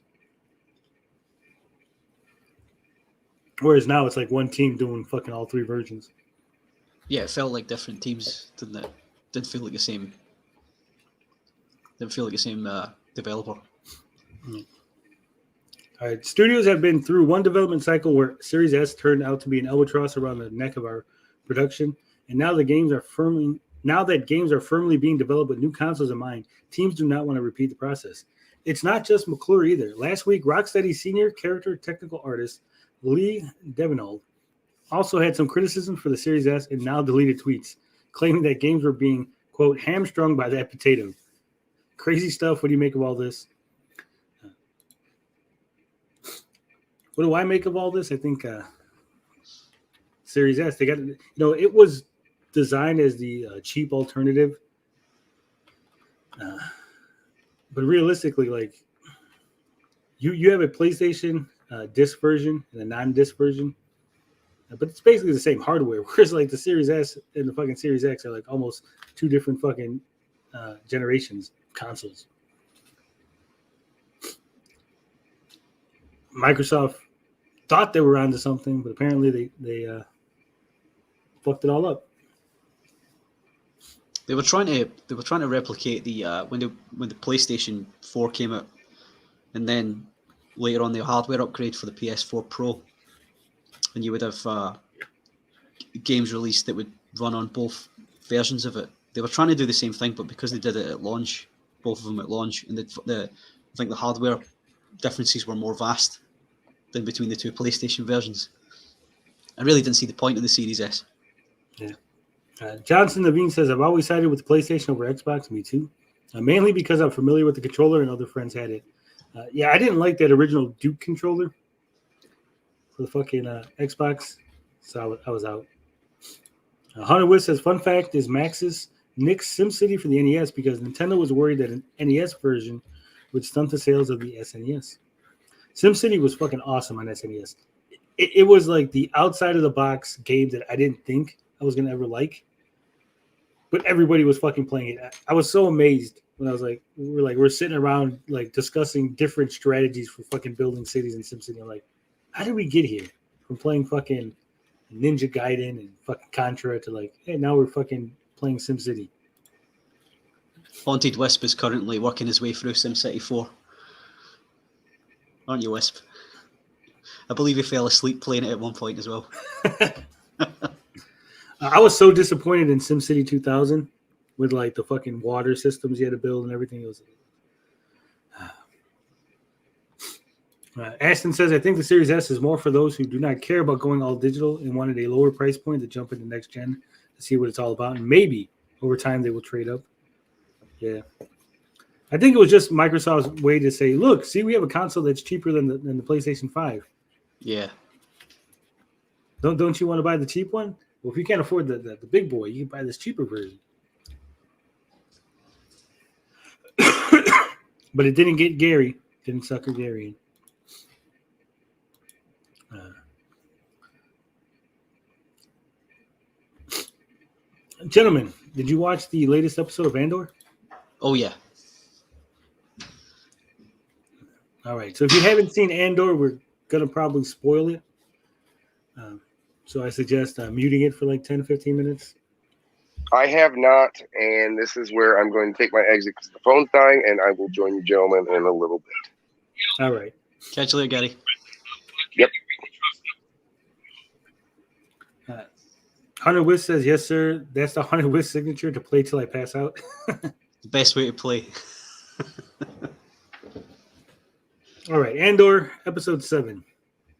I thought this was the weakest episode so far. And that's saying a lot, considering episode 2 and episode 5 were pretty weak. What do you think, Finbar? No, I have to disagree. I liked it. I thought we're back to the two episode setup before we go on to the big action episode. I didn't think. I thought there was worse episode. The worst episode I watched was the one where they were all sitting around the campfire planning the attack. But this one moved the story forward a bit. I think this is. I'm thoroughly enjoying it, Tony. I don't know what you were watching. Well, I think this it's great. episode there was nothing. I mean, it was all moving the story ahead, sure, but there was no action, no plot. It was just kind of like more exposition, I would guess. I think after last week, we needed a little bit of a break from the action. Last week was just balls to the wall action. Yeah, well, And, the people behind Andor basically said that the 3-act structure that they've been doing to set up one payoff, this week was going to be a break from that. It was going to be something different. read that. Yeah, this was sort of standalone, wasn't it? This one. Yeah. So if you haven't seen this episode, basically, we get more Mon Mothma, Luthen. We're finding out that they're basically going to take out Andor. They're like, hey, he's a loose end. We got to get rid of him. You also get more political intrigue as Mon Mothma's high school buddy, sweetheart, possibly. He's hinting that he's with the rebellion, and she's like, well, I'm also with the rebellion. Wink, wink. And he's like, I don't understand what the hell you're talking about. I'm like, fuck, this guy's dumb. Why is he in the rebellion if he's too stupid to catch on? Like, she was throwing massive hints that she was also helping the fucking rebels, and he was just like missing every one of them. It's fucking ridiculous. It's because it's woke, and Star Wars hates men. Yeah. Andor comes back to Ferrix. Ferrix, yeah. Ferrix. His mom's basically like, hey, I heard that some random rebels have robbed the Empire. That inspired me to say, fuck it, and I'm going to stand up to the Empire and join the rebellion. And he's like, no, Mom, maybe you shouldn't do that because you're fucking old and you're going to die. I got a bunch of money. Let's fuck off and live in peace. And she's like, no, son. We're on different paths. I'm on the path of being a rebellion. You go be a snotty-nosed brat with your money somewhere else. And I was like, just tell her. Just be like, bitch, it was me. I robbed that shit. And right? Yeah. I don't know. I mean, his mum was a bit of a rebel as well, so she would have liked that. Yeah, but it's always like these situations in movies and TV shows where, like, if you just talk to each other like normal people do, the situation would be all fixed. We did get to see Cassian's dad, quote unquote. I guess that was Clem. Yeah, Clem. Clem. We see it. We see where he dies as well. So, but I'm still confused.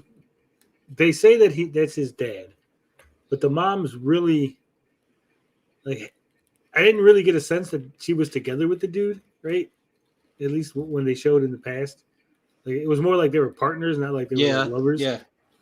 It's only really this. I don't remember it being mentioned before that they were a couple. I think this is the first time we found that out. Because they did mention his dad hanging in the square, but like I said, it was really like unclear what the hell they were talking about. So Clem, the gentleman that helped rescue Andor from his home planet, it was stupid too because basically there's a bunch of kids throwing rocks and mud at stormtroopers, right? Yeah. And Clem comes out and he's like, "Hey, don't do that! Don't fucking throw the mud! Like, leave the stormtroopers alone!" Right? So he was actually like telling everybody to just relax, let the stormtroopers be, don't start any trouble. And then they're like, "You're in the middle of the street. We're gonna fucking arrest you and hang you in the middle of." I'm like, what? Like, it made like no sense. No fucking sense why they killed him. They weren't even like, get out of the street. He wasn't like, "Whoa, I'm trying to help you," and then they shot him or something, right? It was like, you're in the street. We're gonna fucking kill you. Despite the stormtroopers and the fucking commander seeing everything that was going on, right? It wasn't like they turned a corner, got mud thrown at them, turned a corner, and didn't realize that it wasn't fucking Clem that was doing it. No, it was clear as day that it wasn't fucking Clem doing it, but they still fucking killed him. And then apparently they showed a flashback of young Andor trying to attack the stormtroopers that were hanging the dad or had already hung the dad. And somehow they didn't kill him, right? Which makes no sense. The dad wasn't doing shit, shot his ass, hung him up in town square. Andor physically attacked stormtroopers and they just like sent him to jail. So, I don't understand. Star Wars logic. Yes. We do see it was like I want to say like a 5 to 10 second shot of the lady that gets left on the planet from the heist. Yeah, I thought they were gonna explain. Oh yeah. Sorry, yeah. She's got herself a speeder, and she's. Yeah, but there was like, okay, she's on the speeder. Like, okay, something's gonna happen, and then like. Yeah, and then nothing happens. She disappears from the episode. Yeah. Okay. Yeah. What was the point of that? I knew she was still there. You could have just said something, right? You didn't need to show me like 15 seconds of her on a speeder. We got more bureaucracy. We got to find out that they're tightening the grip on the Empire. And apparently that's what Luthen wanted. Luthen's like, yeah, we want the Empire to fucking squeeze us as hard as they can so that way people will fight back. Because right now they're squeezing us so slowly that we're not even noticing, right? People are just kind of going with the flow because it's not that bad. So we wanted to push the Empire to fucking squeeze us really hard so we could fucking get rid of them. And then so are you getting the vibe that Luthen is going to go full bad or? No, he I think Mon Mothma is supposed to be the feel bad compassion, and Luthen is like he's more of the Saw Gerrera. Yeah, he'll probably end up with Saw Gerrera at some point, I'd imagine. Yeah. It's like win at all cost, do what must be done. Sacrifice 10 people to save 1,000 type thing. So it's going to be really interesting to see how they explore this further. But I would have liked to see like how the hell he even got in the position he got in, right? Like, because he just showed up. Like, again, because Star Wars is just inserting characters in the middle of fucking things. Like, as far as I know, he's never been mentioned before prior to the Cassian Andor series. So it's like, oh, this new character that's really high up in the rebellion, and he's directing things, and he's fucking rich, and he's like setting things in motion. He just exists now. And apparently he's going to be dead by Star Wars, right? Because he doesn't show up in any of the other episodes. Yeah. Then we got to see some bureaucrats at the Empire fighting for control, jostling for position. The lady, again, the man, gets shit on by the Empire for not following protocol or something. And the lady who also didn't follow protocol, she gets a fucking promotion and a pat on the back. Good job, lady. You figured it out. You're the only one who could see the rebellion and what they were really up to. Fucking woke. And then we saw that one dude that was in the corporate security forces or whatever. Yeah, Karn. His name's Karn. I was wondering where his story was going to go. It was a bit when he was sitting at home with his mum. I was like, what is this? What's happening? But it looks like he's going to cross over with the Imperial officer. She's gonna cross paths with him because he's now working with the Bureau of Standards. So yeah, but his story is like, again, this is a character that never existed before, and we're putting a lot of time into his story and a lot of focus. And I'm just like, but why? Like you could have just showed his stuff. I don't need to see him and his mom arguing, taking phone calls with the uncle, eating fucking cereal with blue milk, being sad. And the mom's like, what are you wearing that uniform? And your collar's too high. And it says you try. I'm like, fuck. I don't need to see him getting fucking browbeat by his mom and then going to a fucking job interview. Because, yeah, we get to see him going through a job interview and answering questions. And the guy's like, don't worry. I'm going to, like, pretend like you're not a fucking criminal. We'll just erase that off your record. No one will notice. We'll just fucking, don't worry about it. And I'm like, what the fuck am I watching? That's why I like it, Tony. It's a slow burn. I think it's a slice of life, Star Wars style. But it's too many. It's like too many fucking fire pokers in the fire. It's like, come on. I'm interested in Cassian, and it's like he was barely in this episode. It was like, is this like the mandatory Star Wars Episode 7 main character gets a fucking vacation? Like, Well, he's all going right, on. He's going on vacation now because he's going to be in prison. By the looks of it, next. yeah. But I'm saying, like, Tell me you didn't. When the Imperial droid came over the horizon, you weren't just thinking, oh yeah, K2SO.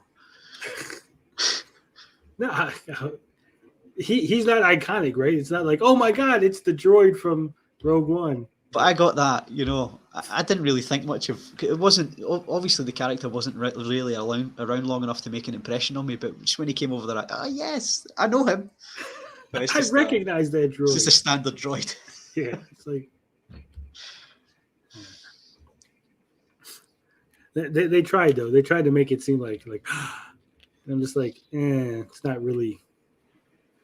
I'm holding out for a big cameo. I know I think you said that you've heard there isn't going to be any, but there's tons of opportunity for it. There must at least get the Emperor in there at one point. Yeah, they mentioned him a couple of times. Yeah, which is weird, right? Because like, he's like, I just got out of a meeting with the Emperor, right? And I'm like, shows the meeting. Yeah, really? Because like, in Star Wars, right, the Emperor's on his throne. He's fucking black robes. Like, I don't see him at a meeting. Like, yes, I'm ruling the Empire. Tell me about the price of oil. Like, no, you're like shooting lightning bolts and like fucking assassinating people. Like, this is not. I don't see him being a bureaucrat, like sitting there with files and like, oh yes, oil went up 3 parsecs. That's what I want to see. He's like fucking stamping things. Like, come on. He's supposed to just be like the dude in charge, and all the other bureaucrats handle that shit. I don't know. I mean, Vader and them didn't have meetings with the Emperor, right? They just called him on a little holophone and was like, "It's like, hey, go fucking kill Luke Skywalker." It's like, okay, cool.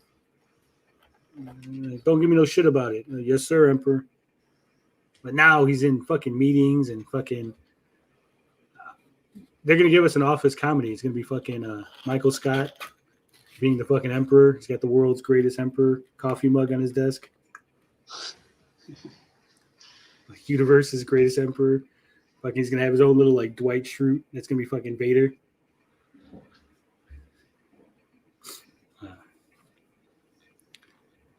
Either way, I think this was the weakest episode. There was no action. It barely set up something for the next episode. Yeah, we see that Cassian's probably going to get arrested and end up in jail, and they're going to end up breaking him out of jail in order to kill him, right? He's going to be like, oh, you broke me out of jail. And they're like, no, because we want to assassinate you. Well, he's been sentenced to jail. He's been given like 10 years or something, hasn't he? Yeah. What I'm saying is because that they want to assassinate him, so they're probably going to break him out of jail to assassinate him. And he's going to assume that they're breaking him out of jail because they like him. We're going to get that whole like trope.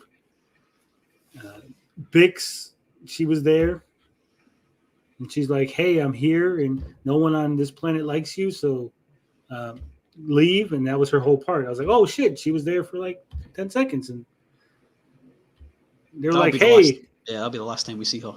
Remember that dude that turned you in? He's like, yeah, fuck that guy, I'm gonna kill him. Oh, he's dead already. Oh, okay. That was that was a scene I needed to see. Needed to see him get angry and then get told the dude's already dead. They always make the Scottish guy the bad guy and then they kill him off. Yeah. It was ridiculous. Ridiculous. A lot of wasted time. It just seemed like a filler episode. It was a filler episode and they admitted that. But like I said, Tony, I wasn't expecting anything of it when it came into it. I was thoroughly disappointed by Obi-Wan, because I was expecting so much from it. I've expected nothing from this. I wasn't even looking forward to this series starting. I told you and Bob at the time I wasn't watching it. I was waiting for it to binge it.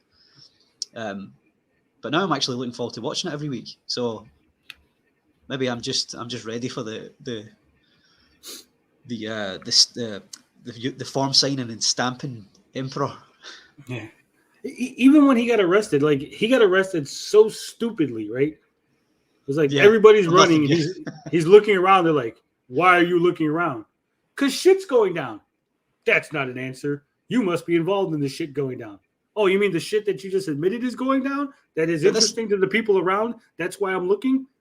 Yeah, that shit. You're involved. This is all stuff that is going to just eventually, I mean, and also getting sent to prison is pushing them more towards wanting to go to the rebellion. But you know what it felt like, Finbar? Here's what it felt like. It felt like they wanted to do a racial profiling thing, but then they pulled back. Because dude's like, what are you looking around for? I was waiting for him to be like, Space Mexican, what are you doing here? Like, oh, shit. You must be involved because Space Mexicans are evil. That's basically what it was, except for they cut out the Space Mexican line, right? They're just like, you must be involved for reasons. No, but I'm not involved. But I think you are. What gives you that impression? Am I running? There's people running away and causing shit, and I'm standing here, and you're just like, you're harassing me. Well, that's kind of the vibe I was getting from when they shot Clem in the flashback, because he's a black guy. It's like, and I thought they were going to go for that as well, but it wasn't really mentioned like that. I think they wanted it was like subtle, like they're like, we're gonna put it in there, but not so you don't know, right? And then he gets like sent into jail, and they're like, yeah, it's too bad you didn't do anything. 6 years in jail. I'm like, oh shit. Oh, is it 6 years? Okay. Yeah. Well, the Empire is racist to every other species in it, isn't it? Apart from human, the only one that really got high in the ranks was Thrawn. Yeah, but in the Star Wars universe, right? What the fuck is a human? You got Luke. He's from Tatooine. He looks just like Han Solo, who's from a completely different planet, right? Yeah. So it's like everyone's either human or weird alien, right? There's no in between. It's human or weird alien. No, they all have different names. Yeah, but it's still like I said, like the people from Tatooine look exactly like the people from Coruscant, look exactly like the people from Ferrix, look exactly like the people from Cassian Andor's home planet. Every planet that they go to, there's normal people. Yeah, but the idea is that they've all spread out throughout the galaxy, isn't it? They don't. Yeah, but if you lined up like 12 characters from Star Wars that were human, right? And you're like, what planet are they from? I'd have no fucking clue. Yeah, because they've left where they originally came from. Kind of like. But if you lined up 12, if you lined up 50 different humans from our world, from this Earth, and you're like, what country do you think that person's from? You could probably be like, oh, that guy's Mexican. He's possibly black. That guy's fucking. You're right. Speak. They have different accents, right? Like the guy from Andor, was it Tim? I think it was named, the one that got shot. He had an accent, right? He had a Scottish accent. Yeah. Is there a Space Scotland? Is there other Scottish? Like, what accent is that? Like, what planet does he come from? Do people on fucking Ferrix have different accents in the region? There's no regional accents between the people, right? It's like everyone in Ferrix sounds exactly the same. It's like, and on our world, we have fucking different accents for different regions within the same fucking country, let alone different countries, right? But in Star Wars, everybody sounds the same. Yeah, it's true. I think you're looking too deep into it, Tony. No, because I just make more aliens, right? Like, yeah. Spend 10, go to Home Depot, get some fucking paint a couple people green, a couple people blue, some yellow people, some fucking orange people. At least Star Trek, for as much shit as the 70s series got, they'd be like, all right, paint this guy like half black and half white. Make that guy silver. Put a little fucking thing on his forehead, and we'll call him fucking Klingon, right? He's got a little fucking... Throw that guy, give him a third nipple. He's a new alien species. Fucking third nipplins. But in Star Wars, it's like, fuck it, they're all human. Fuck it. Yeah. I do want to visit Space Scotland, though. It sounds good. Yeah, it's like Andor, right? Cassian Andor. Obviously, he's played by a Latino actor. But the rest of the people on the planet really didn't look Latinos, right? Yeah. So it's like, are they space Mexicans? Is he just space Mexican and the rest of them weren't? Right? Like, do all the black people come from the same planet? Right? These are questions you need answers for, isn't it? Yeah. Can't watch Andor. I'm watching Blippi. Fucking But you can't even ask those questions because you're like, that's racist, right? You can't ask that if all the black guys come from the same planet. Like, because Marvel does the same shit, right? In the Kree, you have the you have the pink Kree and the blue Kree, right? Yeah. But then in Guardians of the Galaxy, did Jermaine Houston? Yeah, you have Black Kree as well, yeah. Yeah, now he's like, he's like, but he's the only black guy in the whole fucking thing. Like, there's no other black guys in Guardians of the Galaxy in the Kree that I've seen.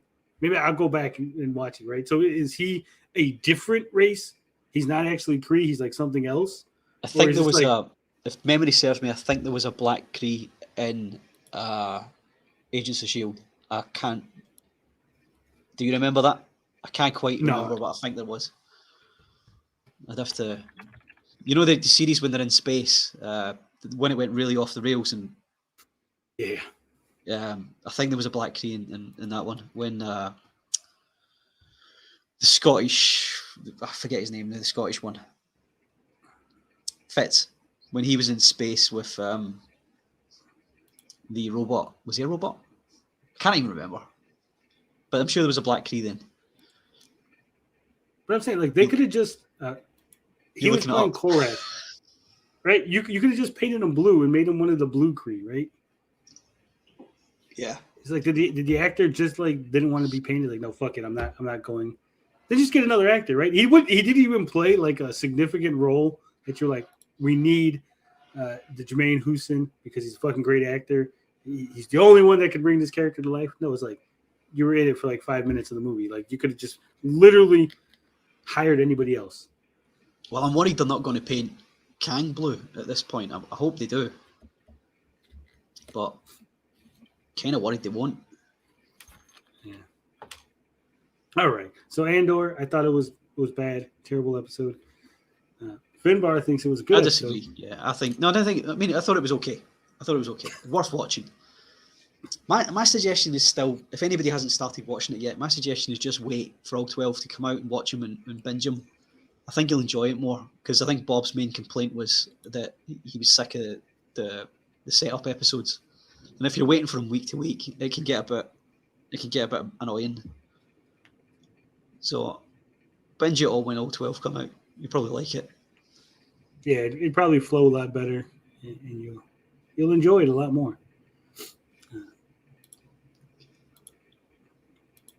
All right. Man, what do we got left? We're burning through these. We may get off air before I get off. Yeah. Here's a little something I wanted to discuss. Kotaku, one of the writers actually came on and admitted that they just write bullshit articles, so you'll click on them. I think that's been known for quite some time, hasn't it? Yeah, but for them to be so open about it, it's kind of weird. But this particular writer is Ashley Bardhan. And basically, she wrote an article. It's titled Silent Hill PS5 Remake, James... I hate when they change these articles. Resident Evil's Ethan Winter and Silent Hill's James Sutherland are the same boring protagonist. The Silent Hill 2 PS5 remake trailer reminded me that it and Resident Evil really love their big blonde babies. Very, very, very clickbaity, very evil. But then in the comment section, wouldn't you know it? The writer, Ashley Bardhan, says, laughing my ass off, thank you. I thought it was clear that this article is mostly a shitpost. Really hoping no one takes my invoking Columbus seriously. But I would always use more money to deal with disgruntled gamers. So if the media gods are listening. So basically, she's like, hey, I wrote this article to be as shitty as possible, to piss you off, so that way people can talk about it so I can make money from the clicks. I think she probably had a deadline coming up and needed to produce something and just shat this out. She put, like Columbus, who was famously too stupid for spatial awareness, I believe Ethan and James are both capable of accidentally inflicting death and venereal disease upon an entire continent. Fucking venereal disease.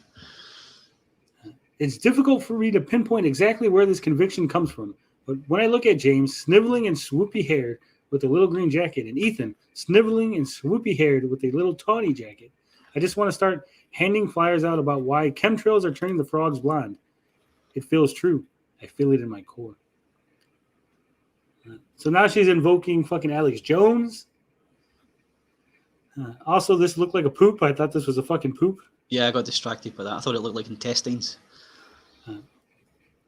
Then she just kind of lists off what they're wearing. Yeah, this is a pointless fluff piece that she needed to write something and couldn't come up with anything and came up with this.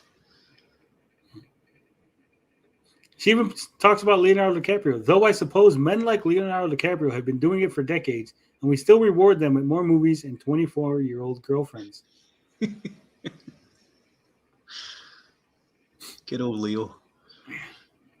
I don't think there's nothing wrong with it, right? If you're rich, famous, and you can get away with it, why not dump your girlfriend when she turns 25 and get a younger model? I'm all for it. I believe in choice. His body, his choice. Me, not so much. I'm a one-woman man. Yeah. I say We're not that going to go because through the whole article. I only say that because I believe she may be listening. So, yeah. So, if you ever had any doubts that Kotaku just writes bullshit purposefully in order for you to click on it, there you go. The writer of the article, not even a different writer, right? Not even like one of the other Kotaku writers came out and was like, "Hey, this is pretty much bullshit." No, she couldn't even control herself, couldn't even contain herself. She had to get into the comment section and be like, "Guys, I just wanted you to click on it because it's all bullshit." And that's why I hate fucking journalists, even though I sort of am one. All right. Now comes the big news. This is what we've been waiting for. Silent Hill. Huge amount of news coming out about Silent Hill. And we have a 40-minute presentation. 48 minutes. Ooh. Are you ready for this, Finbar? I'm ready. All right, we're going to put it at 1.25 speed. And we're going to watch this entire presentation, give our reaction. Now, that's a familiar feeling, Tony? Yeah. I don't know how many weeks we come out here and be like, these fucking journalists said this bullshit. And then we read an article with all kind of fucking typos and shit. So this is the Silent Hill transmission, English version from Konami. Don't copy strike me, Konami. And the only thing that really makes me happy about this, I'm not a huge Silent Hill fan. No, Silent Hill fan. Right? I like the first game. Love the first game. Yeah, first game's awesome. But the fact that they're making, or at least letting someone else make new Silent Hill content, fills me with hope that I'm finally going to get a Suikoden 6. Like, conclusion to the series. All the fucking plot holes and everything that they left on the table. Make it happen, Konami. Prove to the world that you're not just a pachinko company.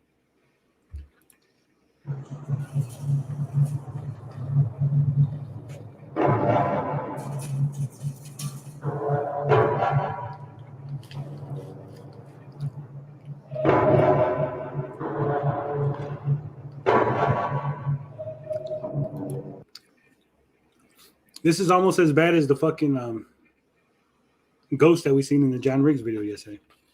Yeah, the thing that flew out of John Riggs' ear and created chemtrails.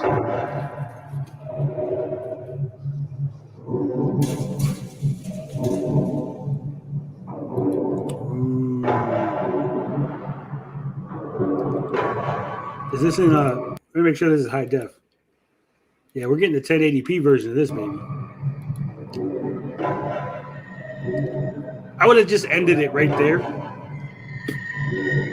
Silent Hill.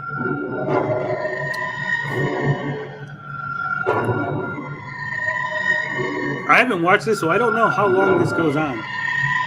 before we actually get something that we can look at. Maybe he just does this for 45 minutes. The whole 48 minutes is just this.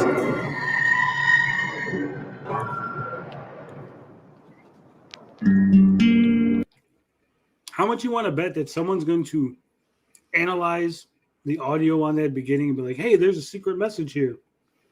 If you look at the fucking audio under this program and blah, blah, blah.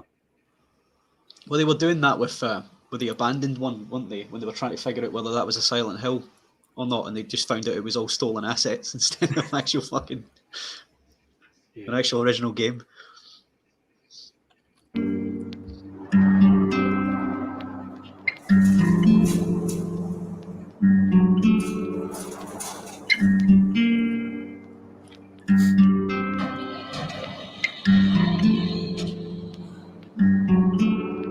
Could you imagine people sat through this live? There was like a live chat. People were fucking all excited, fucking creaming their pants, and I would have been like, "What the fuck is this shit?" You would have been shouting from the crowd, "Put it up to 2 times speed." Yeah, hurry up, get to the point.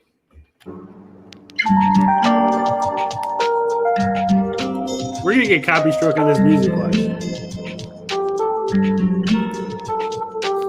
Yeah, this isn't really building suspense.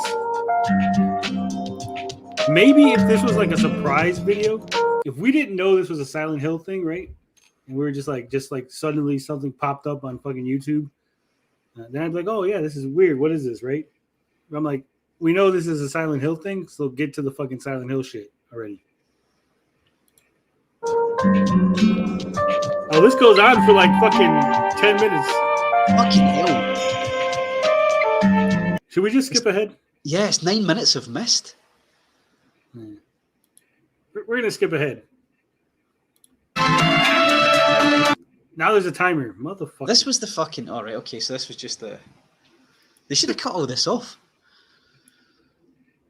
Yeah, all right.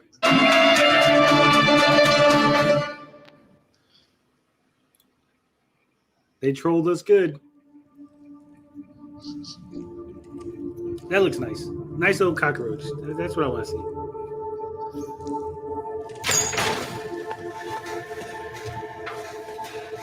Who walks into a room like that? Have you ever busted into a room like that just for no reason? Not for no reason, but... He busted in like he was expecting to see his wife cheating on him or something. I think he busted in because he was need the piss. Did he piss on his hand? Because his hand's wet.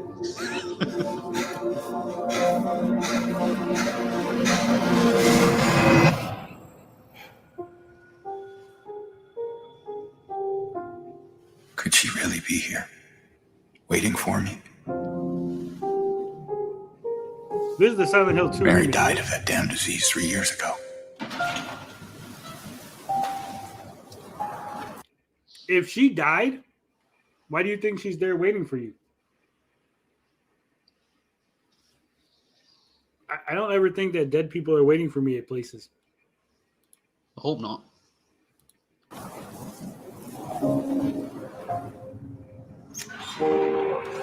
In my restless dreams, I see that town. Silent Hill.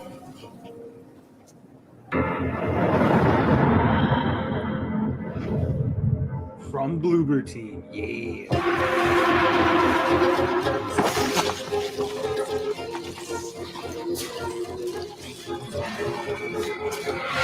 I know what you are.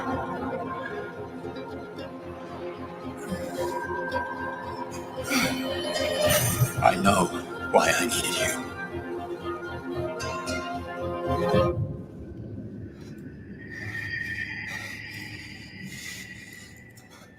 But it's all over now.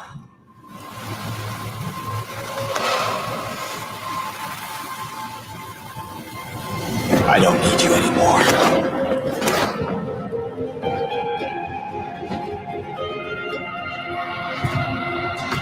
Oh shit, he's turning into the Hulk. I see it, it's crossover. I'm ready. He should have said my body is ready. He should have fucking did a Reggie.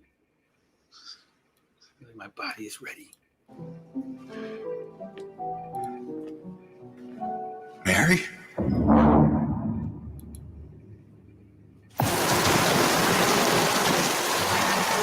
There he is.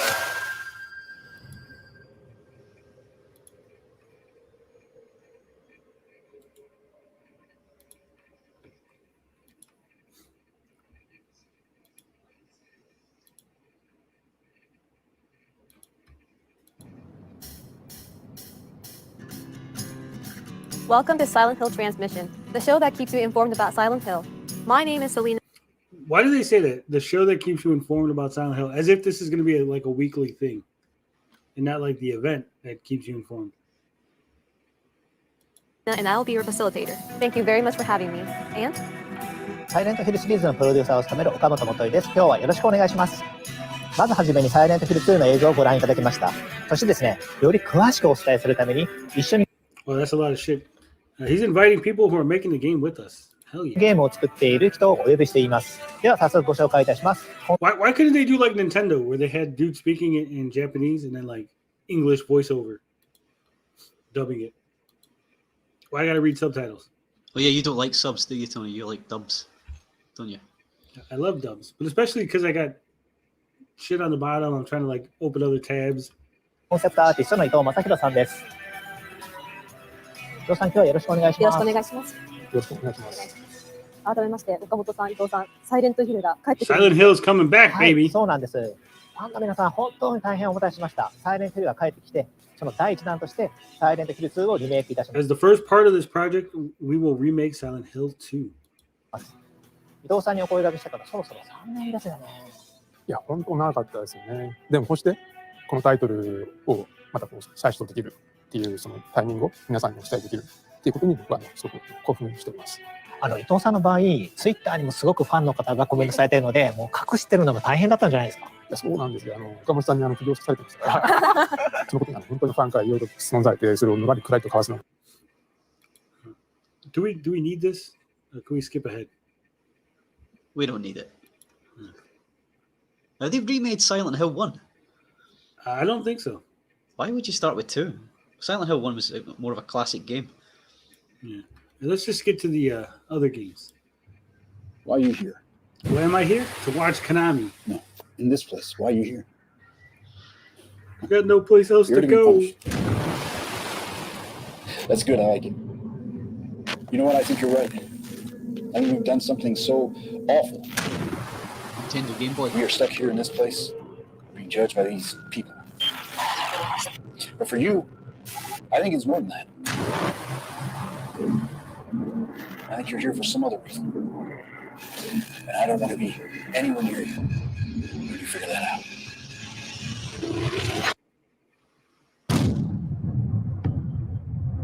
Silent Hill Townfall. So what do you think? Is this going to be like a full-fledged game or spin-off? Or Well, what are they releasing that one on? Did it say? it didn't even say. Hi, my name is John McKellen. I'm the creative director at No Code, and we are working on Silent Hill Townfall. I remember playing the original Silent Hill on PS1 back in 1999 and became a fan from that moment on. So for us to work on this game with our friends at Annapurna feels like an actual dream come true. It's a real honor for us to bring a new title to this series that both respects the source material, but also does something a little bit different with it. To say that Silent Hill has been an inspiration to No Code would be a massive understatement. Our previous two games, Stories Untold and Observation, both play. Have you played those two games? Stories Untold and Observation? No. I think I got as far as Silent Hill 3, and that was it. With that same deep psychological horror. And at No Code, we're all about weaving that narrative and that experience into every aspect of our game design, our audio, our visuals, even our UI. So obviously the teaser trailer is just the beginning, and we can't show you any more just yet. We're going to be hard at work for a while, but we can't wait to come back in the new year and show you more. Until then, it might be worth watching that trailer again and see what you might have missed. So I just looked them up. They're Glasgow based. That's awesome. It's my town. It's my town, yeah. You might have shared a pint with one of these guys back in the day. Potentially, yeah.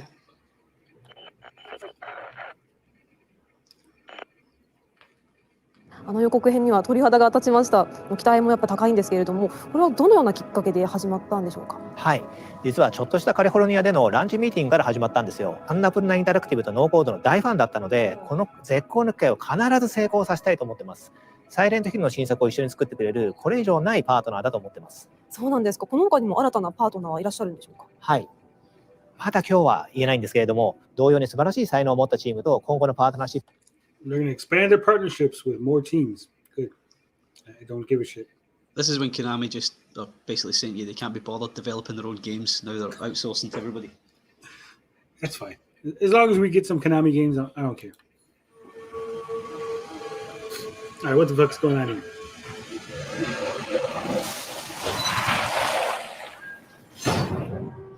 Return to Silent Hill. This return is my return to a world, a universe that I have touched in 2006, 15 years ago. The film was a great success, and we decided to go back to the best of his stories, Silent Hill 2. The film is the story of a young guy coming back to Silent Hill where he has known a great love, and what he's going to find is a pure nightmare. I have the chance of being very close with Christoph, and we together has achieved to convince Konami that there is a new version of Silent Hill that needs to be done, and they are 100% on board.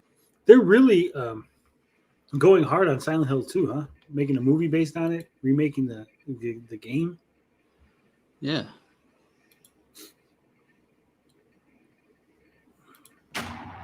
In the first Silent Hill, we were exploring the world of this small town, completely closed into the mist. It was like being trapped into a Twilight Zone. But in the second game, the creator of the game have changed the rules, We were basically going back to Silent Hill, the same town, but we were looking this strange world entirely through the point of view of the hero we were playing.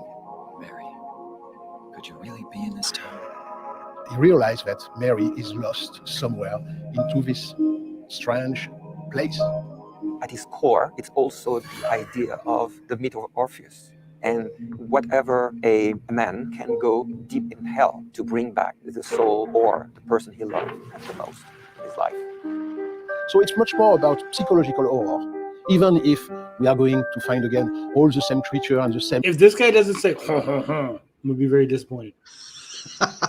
Right? Because he's got that accent, and I'm hearing it. I want to hear it. Strange terror sequence and things like that. But the first big interrogation and the first big terror is about ourselves. Are we mad? Are we sane?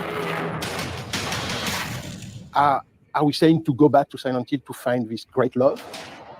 This one now has so many years from the first one that there is a clear idea from Christoph to make it modern, but also very true. Oh, he's going to make it modern. That means woke, guys. I've never seen the original Silent Hill film. Does Pyramid Head turn up in it? I don't remember. I don't think he does. I think there was 2 Silent Hill movies. Yeah, wasn't there? I thought there was as well. I thought there was 2. Because the one that this guy developed is the original Silent Hill movie from 2006 by Christoph Gans. Because I could have swore there was a sequel. Yeah, Sean Bean was in the sequel, wasn't he? Yeah, Silent Hill Revelation. Yeah. Yeah, so I think they're just cutting that out and pretending like that one doesn't exist.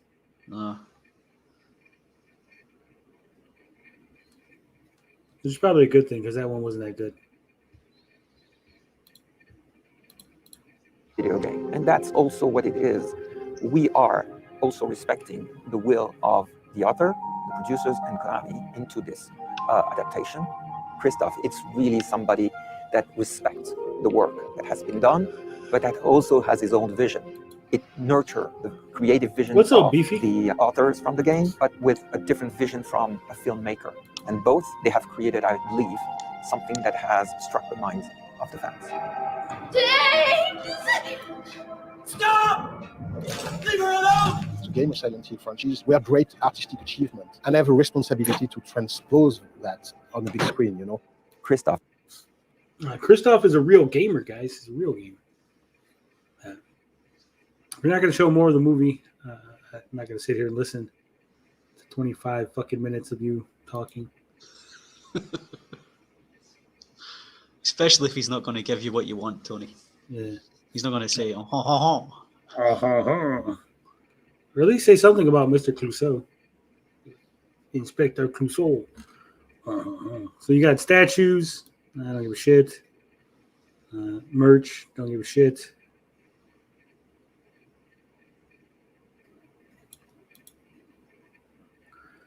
Navoke, and I'm the CEO of... I don't care. This is what I care about here.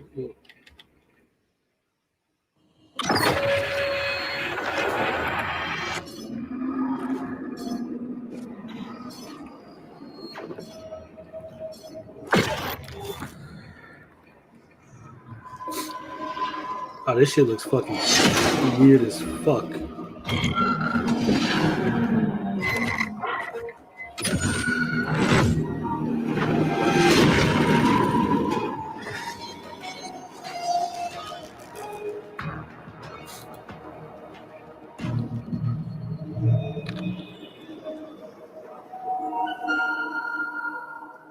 That's it? That's all we get?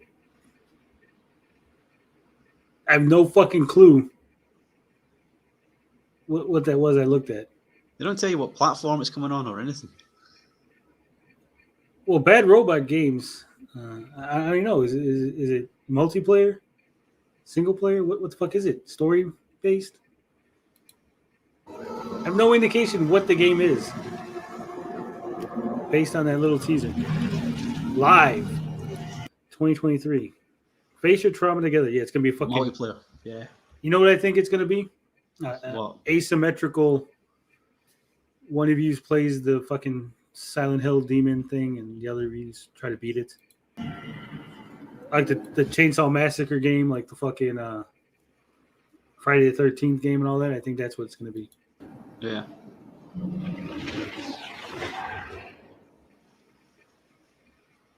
Now they're Well, just this is pouring going out to be their IP. another world of Silent Hill. Jacob, could you please introduce your project? For over 20 years, Silent Hill has haunted my memories. And lately, I enjoy watching streamers playing Silent Hill with their fans. We love the feeling of being scared together, of experiencing fear with friends. It's why watching horror films in the theater is so fun. Silent Hill Ascension takes that feeling of communal fear to a massive scale. It's a live, real-time interactive series where millions of fans will watch together as the chilling story unfolds. You can change its outcomes and even be a part of scenes. There is no reset button. Decisions that you make mean life or death in the story. It's your chance to shape Silent Hill canon forever. Silent Hill Ascension is brought to you by Genvid. The fuck does that even mean? You're gonna have to watch this and like type in stuff, and, like vote, and then whatever they vote or whatever is gonna be fucking canon. Is that what you're getting, Finbar? What are you getting out of this? I can't understand it. I just want a normal game, please. Yeah, that's what I'm saying. Robot, Behavior, and DJ2. It goes live in 2023. Sign up at ascension.com for updates. I'm so excited about this new world of Silent Hill. Here are some messages we received from two important partners in the project. Before we look at the messages, could you please introduce them? Today, we're going to hear from Bad Robot as well as Behavior. I see. Okay, first things first. I would like to read a message from director J.J. Abrams. Oh, fuck, throw it away. Oh, no. He's the bad robot. It's going to be a fucking... Watch, it's going to be a mess. Lens flare everywhere. Not just that, but whenever you do something where it's like community decision driven, right?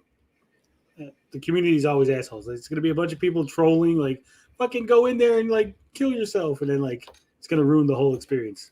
It's like when they made that AI for Twitter and it turned out to be racist like a day later. Right? Because, like, everyone's, like, feeding it racist shit. Like, I gotta say the N-word. You know? It's like, it's going to be a mess. If especially when they're like, you could be part of the scene, right? Everyone's going to be typing stupid ass messages to try to get in there. Like, look, I snuck in the N-word.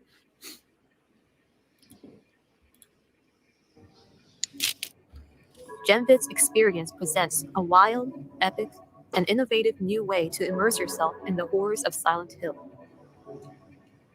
Next, please watch the message from the art director of Bad Robot and the creative team of Behavior Interactive. I thought I'm Chris JJ was Amaral from Bad Robot Games and art. Was that? I thought JJ was going to deliver the message himself. It was just Yeah, emailed it in. probably. Probably not.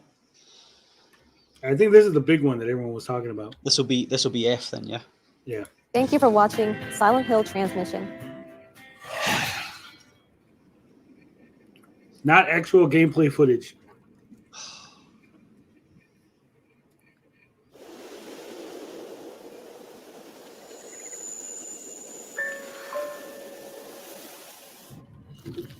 Isn't this gonna like totally like change the whole like lore and canon of Silent Hill? Is that what they've said? Well, if it takes place in Japan or like, because the town of Silent Hill and like the whole fucking, the cult and all that shit, it was like localized to that area. So if this takes place outside of fucking Silent Hill. Well, this may be Silent Hill Japan. Yeah, that's what I'm saying. Like, it's just like slapping the name on it. So like, oh, this project can't stand on its own. Slap the fucking Silent Hill name on it.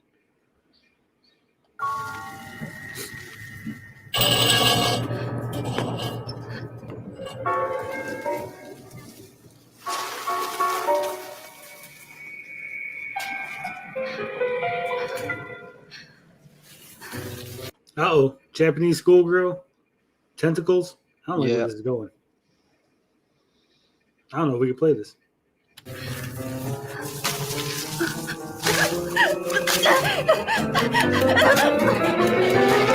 Why wasn't she running to begin with? Right? Like, you see all this shit happening. Just like, just walk. Uh-oh, now I should run. That's it. She got. See, that's definitely not America.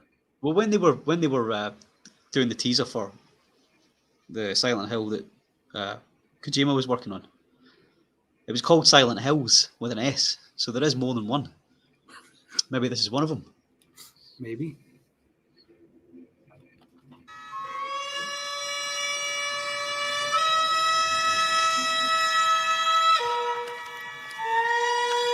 Oh, that's disgusting.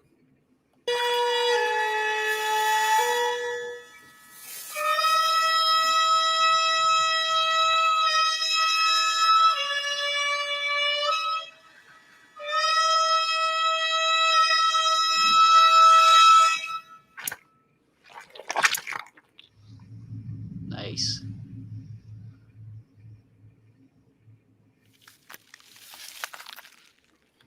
Silent Hill. Fucked up. Yeah.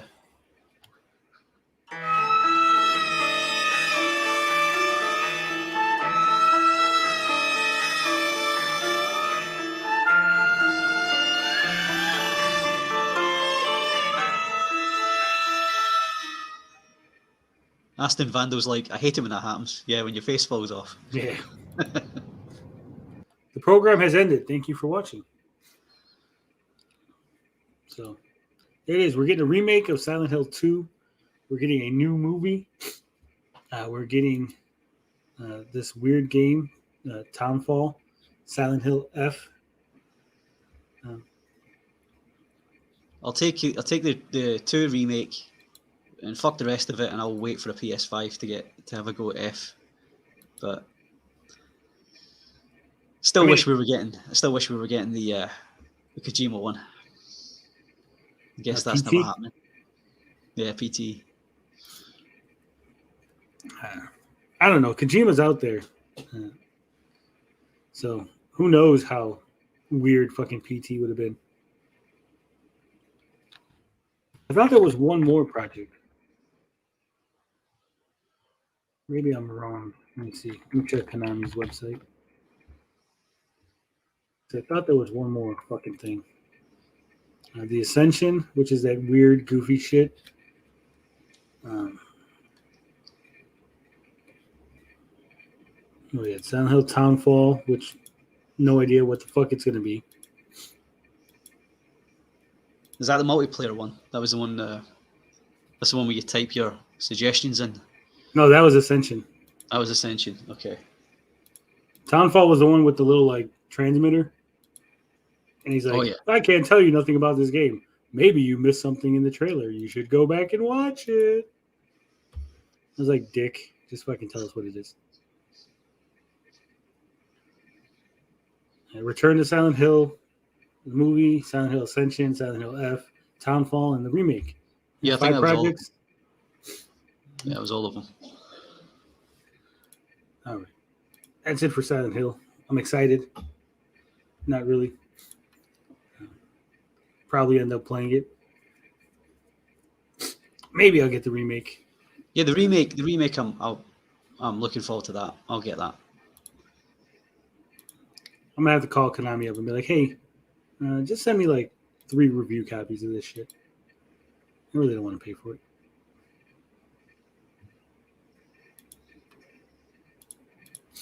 All right, what do we got left? Just the fucking polls. And we fly through these topics without Bob here to hold us back. Bob's getting some much needed sleep, I think. Yeah. All right.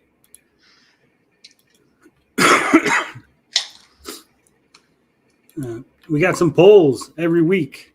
We ask you guys questions and you give us answers, which is fantastic. So we'll go ahead and check those out.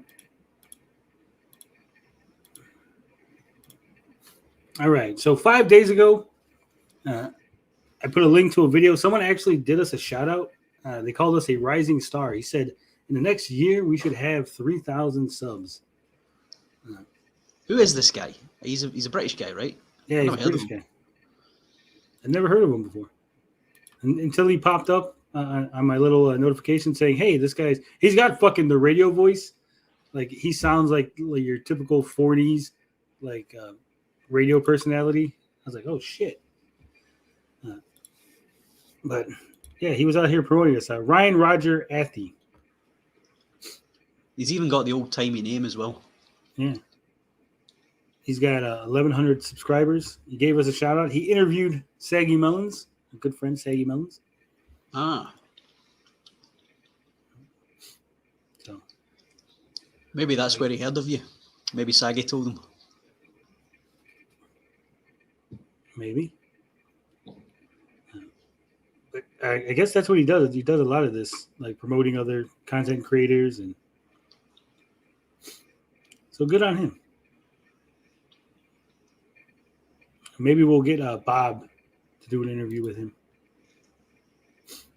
All right. So I asked you guys, what is the best horror franchise? Your choices were Halloween, Friday the 13th, Nightmare on Elm Street, Hellraiser, or other.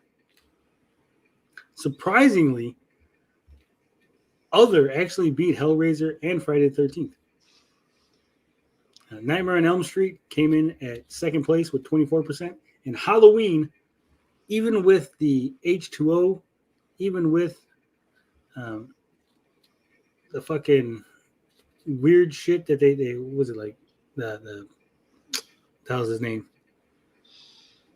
Come on, the musician guy, Rob Zombie. Even with the Rob Zombie shit, Halloween came in first place. But let's see what people said. I thought other would get, because you missed off like Evil Dead and stuff like that. I thought. Little Movie Perp says Senritsu file series are dope.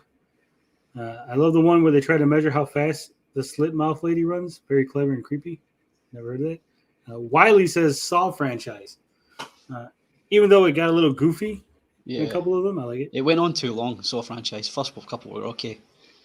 Generation X Gamer says his favorite horror franchise is the Mike the Mollusk interviewing Tommy. Blinded Braille reminded us of Tales of the Crypt.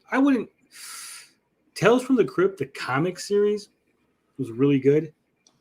The first season of Tales from the Crypt on HBO was good. Like, after that, then it just became like excuse to show tits, right? Like goofy and like here's tits and then someone dies. Like the first season gave you the good episodes. It gave you the Santa Claus one. It gave you the guy who had the cat brain put in his head.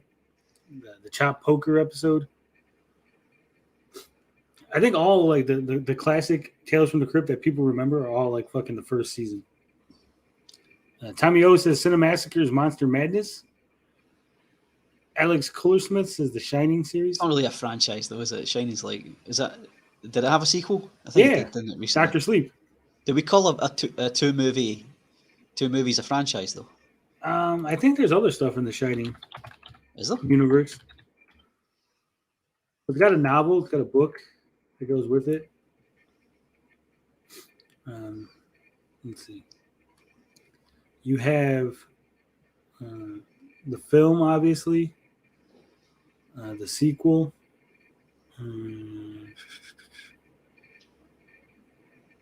There's a spin-off, The Shining. I think there was Doctor Sleep.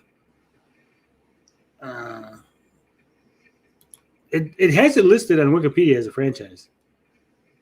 Okay. There was a television show called The Shining. Ah. So there's the film, Doctor Sleep, The Shining, television show. There's like a miniseries. Something new called Overlook that's coming out. So, yeah, I guess it's a franchise. We call it a franchise. Johnson Naveen, Exorcist, but only 1 in 3. Fair enough. Bob says Alien. That's bad take, Bob. Alien, the first Alien is a horror, but the rest of it's not. The rest of them was just action movies. Gary says I'm back, and Doctor Sleep was good. I haven't seen Doctor Sleep.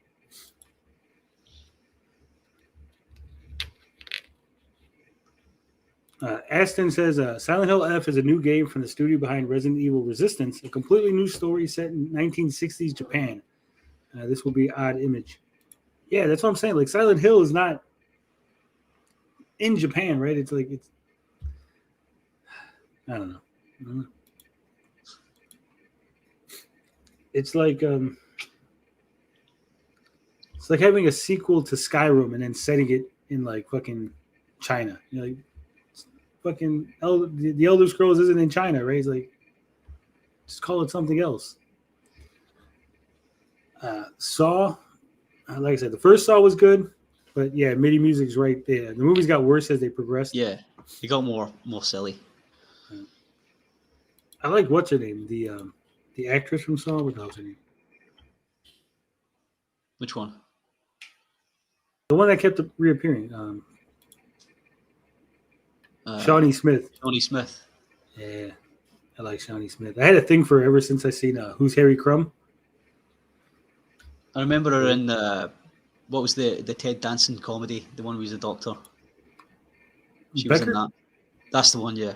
She was in that. The dumb secretary. Yeah. She's 53 now. She does not look 53. Shit. Okay.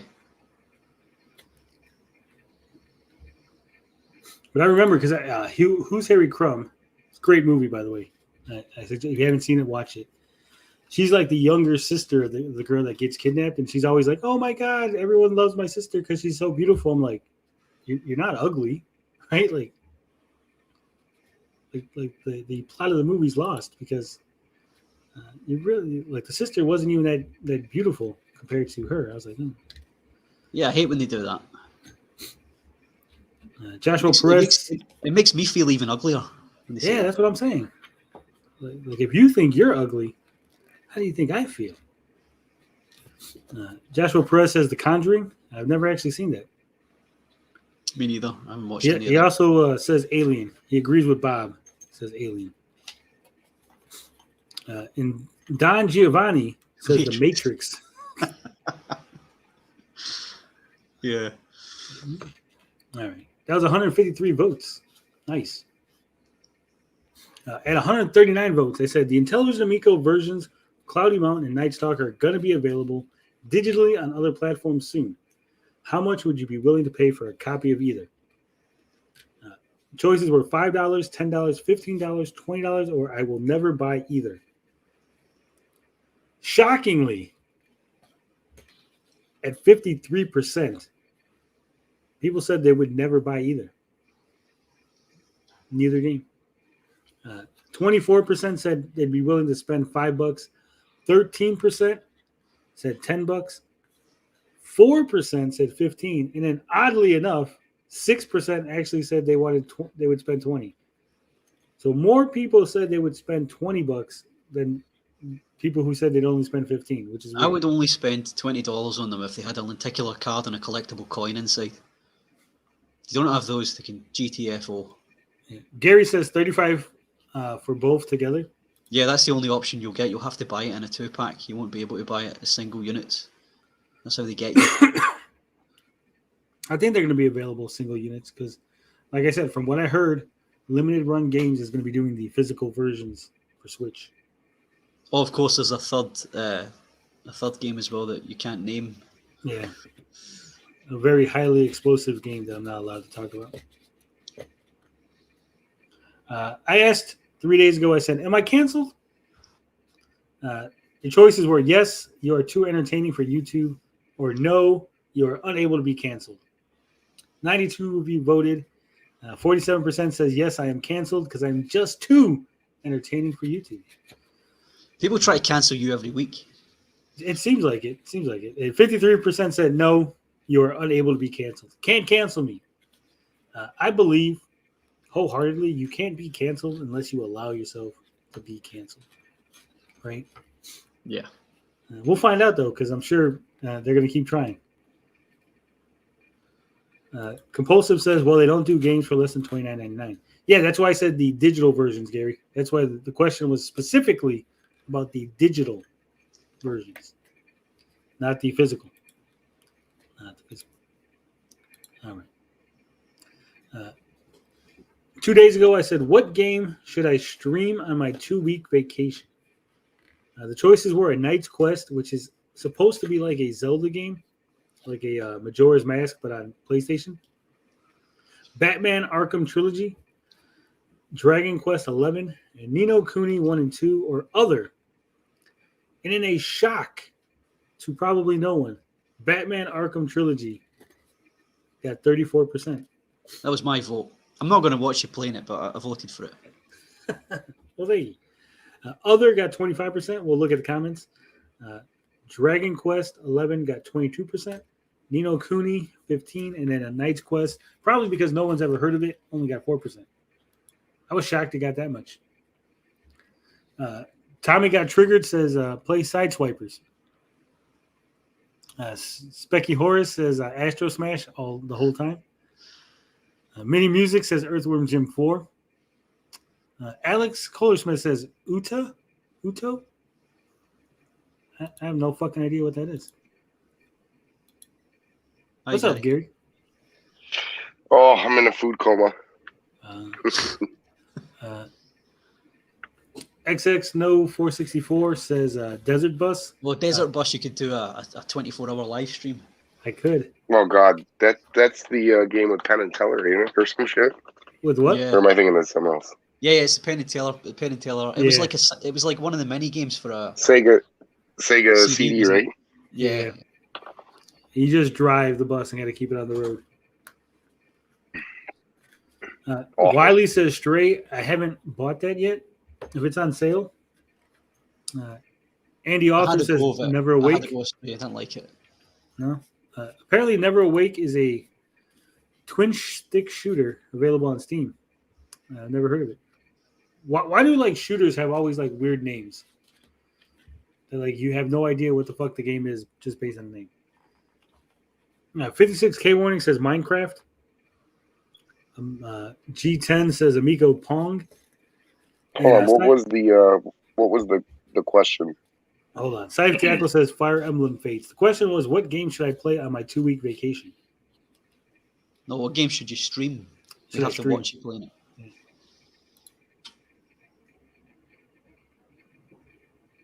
And that was it.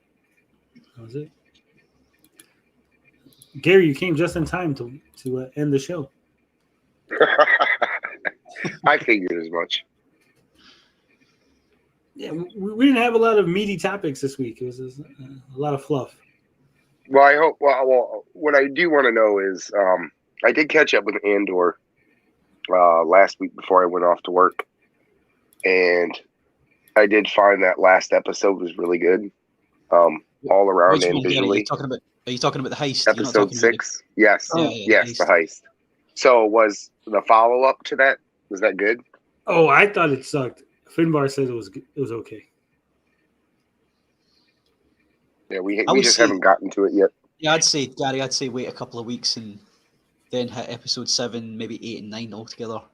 Yeah. Or wait for that. I think 8 and 9 are their own little arc, so I would wait till 8 and 9 are out and then watch 7, 8, and 9 together. No. Now, what was your what was your take again, Tony? You didn't really care for Rogue One too much, did you? No, I liked Rogue One. I really liked Rogue One. I think that's probably one of the best Star Wars movies in recent history. I think that It was the best one of the new ones, yeah. Rogue One. Oh yeah, and then maybe Solo to follow behind it. But I really liked it, and I really liked Cassian from the get go. So I enjoyed. I know it's a slow pace story, but for me, it I like it. I thought all the way up until 6 was really good. I know there wasn't a lot of action and all that stuff, but I thoroughly enjoy Cassian's character. Well, I think this episode 7 stumbled because there wasn't a lot of Cassian. He takes a huge backseat. Not even a backseat. They put his ass in the trunk. All right. He's barely in the episode. And when he is, they do this really weird, like I was telling Finbar, like it seemed like they wanted to do this like racist cop stops an innocent minority, but they didn't go through fully with it because he gets not to spoil it, but there's a bunch of people running around like on a beach, right? They're running around like madmen. He's looking around like, what the fuck's going on? So the cop stops him. He's like, why are you looking around? He's like, because stuff's happening. Were you involved with the stuff? He's like, no, I'm not involved with the stuff. He's like, you're involved with the stuff. Up against the wall. And then they bring in the big unit, like the big robot from Rogue One. He's like, grabs him by the neck and like holds him against the wall. Oh, like, K2? Yeah. K2SO, yeah. I'm like, what the fuck's going on? Like, is this like racist cop moment? And they just didn't want to say it. Like, then he gets sentenced to 6 years in jail. They're like, that scene what? felt when he went there. Sorry, Tony. When he went there, that scene felt very Vice City, didn't it? Yeah. It was like, oh, by the way, last week, this would have been a slap on the wrist. But because someone just robbed the treasury, the emperor decided to put fucking extra fucking crimes on top of all the bullshit. So now you get 6 years in prison. And I was like, oh, fuck. Is that how they're going to do the time jump? What if they do the time jump and he's just getting out of prison? Would you be pissed? Are we getting a time jump in this? I don't think. Or are they going to finish out the season? Yeah, I thought season 2 was going to involve the time jumps. I thought this one was all going to be 5 years BBY. I don't know, because they said originally it was supposed to be 5 seasons. Then they said they cut it down to 3. Yeah, but season 2, I think, is supposed to be 4 BBY to 1 BBY. I think this one's all set 5 years before. And you guys said it before, but this is what, 12 episodes on for the season, or yeah, okay. And I don't. Well, they could do a time jump. They could do a time jump in the next episode, and then jump back and show you how he got there. Like, there's all kind of things you can do. They may have him in prison for a while, and then everything just happens around him. I don't mind when the main character gets sidelined. I think one of the best episodes of the Book of Boba Fett was when Boba Fett never spoke for the whole episode. And it was just Luke training Grogu. It was great. But it wasn't a Boba Fett episode, though. It was like exactly. It was weird. It was weird watching it. It felt really strange. You're sitting there thinking, "What's Boba Fett in this?" Yeah, they just shoved in a Mandalorian episode. Just like, I mean, people hated that, and I thought it was a decent episode, but I thought the episode was good. It just didn't belong where it was at. Right. I agree. Yeah, it wasn't a Boba Fett episode, but it was good. It's gonna turn into fucking Andor is gonna be like Oz in space. He's gonna like join a fucking space Nazi gang and shave his head. He's fucking prison raping people.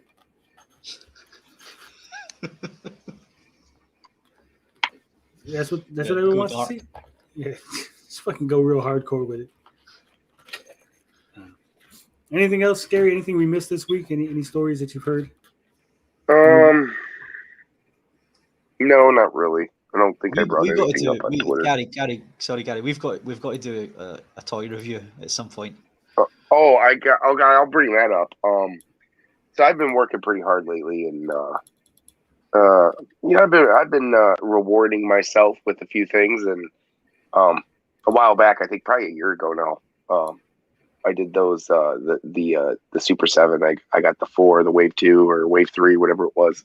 But recently, with over the last week, I just went and like my wallet hates me. I went and picked up another 10 figures. So it was like the perfect time. Are they all Super 7? Are they those ones? Oh yeah. It was everything I wanted. I now want to, because I've now got every retail released NECA 1990 Ninja Turtles. That's the only ones I'm missing is the ones that were Loot Crate exclusives, the Danny Pennington and the Spirit Splinter. So now I need to move on to something else. I'm probably gonna see. I'm not a huge fan of the NECA ones. I like people hate me for it. Like I don't know what it is about the NECA ones, and maybe it's just too cartoonish for me. I'm only picking up the movie ones. I don't like the. The movie ones are not so bad, especially like the Toka. Toka's really nice, and there are a few here and there that I really like. The Toon line, there's something about the Toon line that I just can't do. It's like too cell shaded for me. It's too funky for a toy, I guess. But yeah, I'm just strictly like there's something about those Playmates, and a lot of it has to do with nostalgia. I had those when I was a kid. Those are the ones those are on the cards. They're on the card like they used to be, aren't they? The Playmates ones. The Playmate ones. Well, I've been doing like the reissues too, but that's another discussion for another day. Like the reissues are almost impossible to get. Like they have the new 4-pack of the superheroes, and you just cannot get your hands on them. I actually had a debate with a comic book store owner, and he just didn't understand that. Like even Walmart now is price gouging for the 4-pack. They want like $110 for it. When you can find it when it's in stock, and it's only supposed to be like $49.99 MSRP. So right now, like the best way to go, at least for me, toy collecting, because I feel like I'm doing more toy collecting now than I am doing games, just because I have a lot of what I want, and then it's pretty much impossible to find the few things that I need anymore in the wild or whatever. So I mean, Amazon has a really good deal, and it's not just Amazon; it's a lot of sellers right now, because I think they envisioned that the Super 7 line was going to be worth a pretty penny, especially when it first came out. These people thought they were going to be a lot more limited than they were. So everybody, a lot of people bought, and they tried to sell them for high prices, and it just wasn't working out. Well, now you can find these figures for about, $15 to $20 less on Amazon listed, brand new, than they were when they first released from Super 7. So, at $30 a figure, I know they have quality control issues, and that's kind of what stopped me from getting them a lot faster than I did. Seeing all the just. I remember you opening them. You were opening them at one point. You were saying they were covered in some kind of gunk, and that's what. And I didn't completely open those. It was just noticeable from the just from looking at it that there was, the oil that they put in, the lubrication that they put in for the joints and stuff like that. That had somehow got onto the window of the box. And at one point, I was going to keep those sealed, and for the most part, I haven't touched those. But things have changed. I'm probably going to, open them up and display them. But yeah, quality control issues for that has really, I've really been struggling with it, because it's like at that price point for a figure, Gary, it's hard. Gary. Yes. Spanky says that's the secret of the use. So, gentlemen, next week will be our last show before Halloween. Ooh. And I've found the perfect Halloween outfit that you guys are going to wear. Since you guys are willing to show your show on screen, you, Bob, and Finbar, I got the costume for you. You ready for it? I'm going to show you. I got it out here on screen. Boom. Nico's Chill costume. It includes Tommy's cell number, fake enthusiasm, free Ferrari ride, I hate haters lenticular card. Bonus includes midlife crisis hand puppet. You get your own awesome puppet. Look at that. Man, I want that puppet. It's worth it. So there you go, guys. Well, I've already got Maybe my I'll do- costume. My costume for next week is Invisible Man because I won't be here. Well, it's a Saturday. I shouldn't have anything going. Like I said, we're gonna me and the old lady. I'm taking the old lady to the Nile Screen Park in West Michigan. So we're doing that Friday. Saturday, I should be free, and then Sunday it might be my dad's birthday falls on Halloween, so I'll have to juggle trick or treating with the kids and Dad's birthday in that time. So, but Saturday I should be free, and maybe I'll do maybe I'll jump on with my my costume. I get a silly one this year. So. All right. And one last thing before we go, as an update from Platinum Games, they just had a little message that says, we at Platinum Games offer our sincerest appreciation to everyone who has contributed to creating the Bayonetta series over the years, as well as the community that has served as its foundation. We give our full support to Jennifer Hale as the new Bayonetta and align with everything in her statement. We ask people to please refrain from any further comments that would disrespect Jennifer or any of the other contributors of the series. So there you go. Platinum Games. Can we get? Is there a preview of what this woman sounds like? Is it like a close comparison, or they did totally like 180 and it's a total different direction for the voice? She was in Metal Gear Solid, Gary. She she did. What's her name? Meryl. Jennifer Hale. Or is that the Sniper Wolf? I think she was what's the geek, the guy who sits in the chair, his chairman. I think it was his sister. She played his sister. Or am I I'm trying to think of like original Metal Gear Solid here. Let's see. In Metal Gear Solid, she plays Naomi. She was Naomi. Jennifer. Yeah.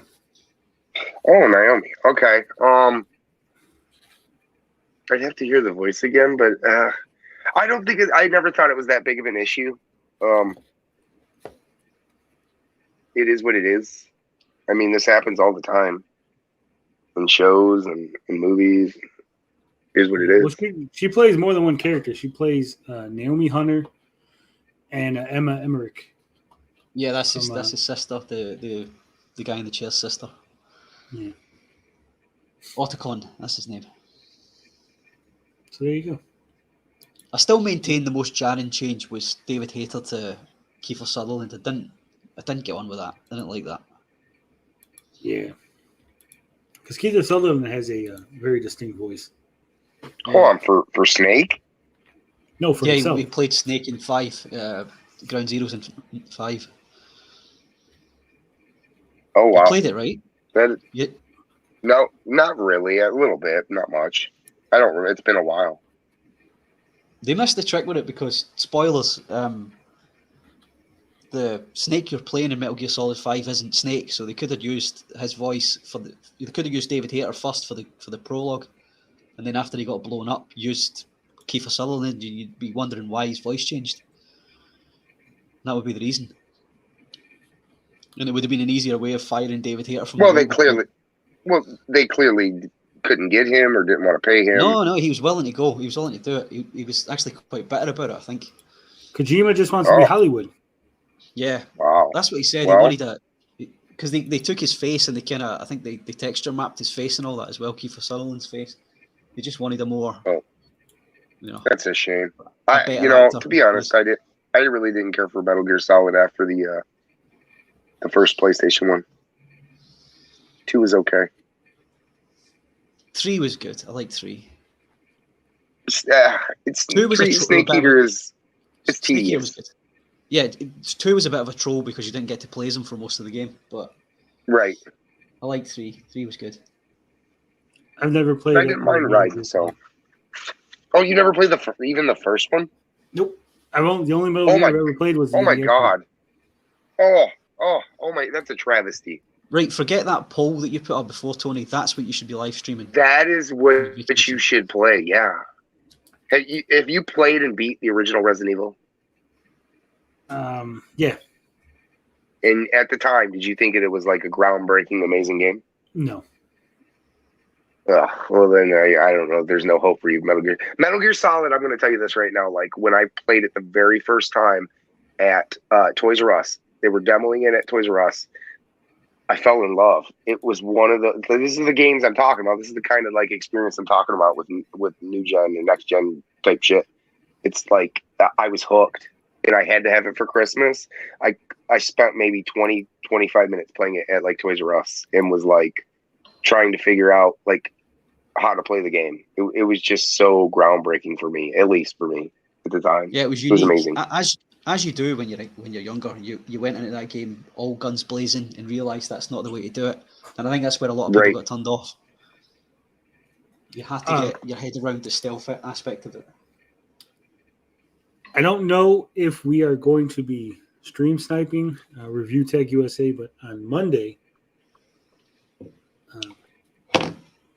sort of friend of the channel, sort of not friend of the channel, Retro Bro will be on Review Tech USA. He's a friend. It's going to be an interesting interview, to say the least. I mean, I'm excited to kind of see what the conversation entails. And is that going to be just part of the show, or is that going to be a lot of the show? The whole I wasn't show clear on that. Oh, is it really? Okay. Yeah. That's the whole point of them live stream on Monday. Well, I'll be there for that. He's on Twitter, isn't it? He's doing it on Twitter. He's doing it on Twitch. So sorry, Twitch. I have an account for Twitch, but I'll come here if we're going to stream snipe him. I'll be here. I don't have a Twitch account, and every time I've tried to use Twitch, it's always like sputtered. So I mean, the next stop is like Pat and Ian talking to John, but we know that's never going to happen. I'll give John some credit right now to be going on with Rich. So what do you think? What are your predictions for what's going to happen? There's going to be a lot of cock, a lot of sound effects. No, but you know what I mean. Between a lot of applause. Rich and John, what do you think? Do you think John's going to come out there swinging? Rich is going to come out swinging? No, I mean, he doesn't really come out. He does what he does with us. I mean, he doesn't really. He does a little bit more trash talking when he's on his own stream, but I think he'll be courteous and nice on Rich's stream. And I think they'll be just trying to get down. They went hard. Right. They have, but I think it'll be civil for the most part. Then it'll be boring. What are we going to watch for? I want him to see him come out and be like, "You're a fat fuck, Rich. Fuck you. You're a piece of shit."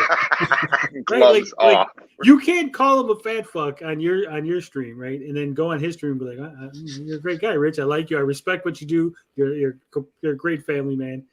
Like, no, you got to be like, yeah, I think you're a fat fuck. Tony, what you're asking for is like claymation celebrity deathmatch. Yeah. Well, I wonder if we could offer John a price to go on there and just immediately cut out with "you're a fat fuck." I wonder what his price is. It's the same thing with Rich. Like Rich can't be like. Sorry, Tony. I honestly hope John's saved up a couple of nuggets that he's going to drop it in there as an exclusive. I want to hear some juicy stuff. Something that we haven't been told before. Yeah. We've never heard before.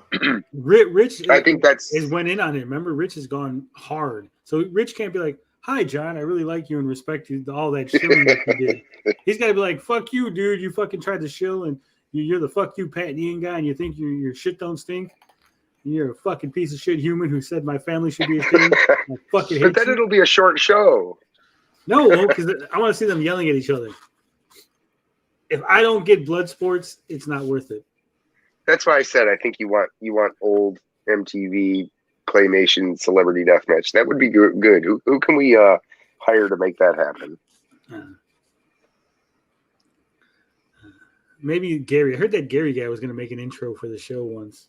Yeah, he was back when we used music for the intro, but that kind of threw everything off. We do use music, but you never made. Sometimes. I was working on it. I'm actually working on getting new intro music. I reached out to a world famous musician, and possibly we might be able to use his music as the intro. So fingers crossed, gentlemen. Fingers crossed. All right. I think that's it. We've almost made 3 hours. We're not quite Finbar made it the whole show. Excuse me. Bob, I guess, is sleeping. We'll yell at Bob later. No, he needs a rest. Let Bob rest. I did want to talk to Blinded, but I don't think he's showing up because he can't handle he knows the Pokemon debate is going to be harsh coming on his side. I think Pokemon looks terrible. I am officially done with Game Freak until they prove back that they can do kind of classic Pokemon, and I think they'll be back with like a black or a white remake, but it's looking pretty grim for the OG Pokemon fans that are not crazy about the direction that this company is headed. No, yeah, I don't think Blinded want to have that conversation with me with the last few trailers and snippets that have been released. It's looking pretty bad. We'll see. Maybe next week we'll talk about X-Men. I heard something about X-Men going woke, making X-Men for modern times, some bullshit like that. I don't know. There's people complaining. Now, X-Men's been woke for years. All right. Thank you all for watching us, all 11 of you. We had a bunch of people watching, but not many people chatting. So lurkers, come on, get in there. Yeah, and chat. the lurkers. We want to hear from you. Alt accounts. To be fair, one of them, I believe one of them is my wife. She's checking up on you. Yeah. She wants to see what's happening here. That's why I've been quite clean this week. There was no comments or. It's a good thing I told the strippers not to come this week. Don't listen to him, honey. He's just kidding. Gonna get me in trouble, Tony. I know. All right. Thank you all for watching. We'll see you next week. Probably earlier than that. I'm going to be streaming all next week, Monday through Friday, probably 4 hours every day. I'm going to try at 8 in the morning till about 12 in the afternoon. That's what I'm going for, but don't hold me to it just yet. But as always, love, peace, booty grease. I'm out this bitch.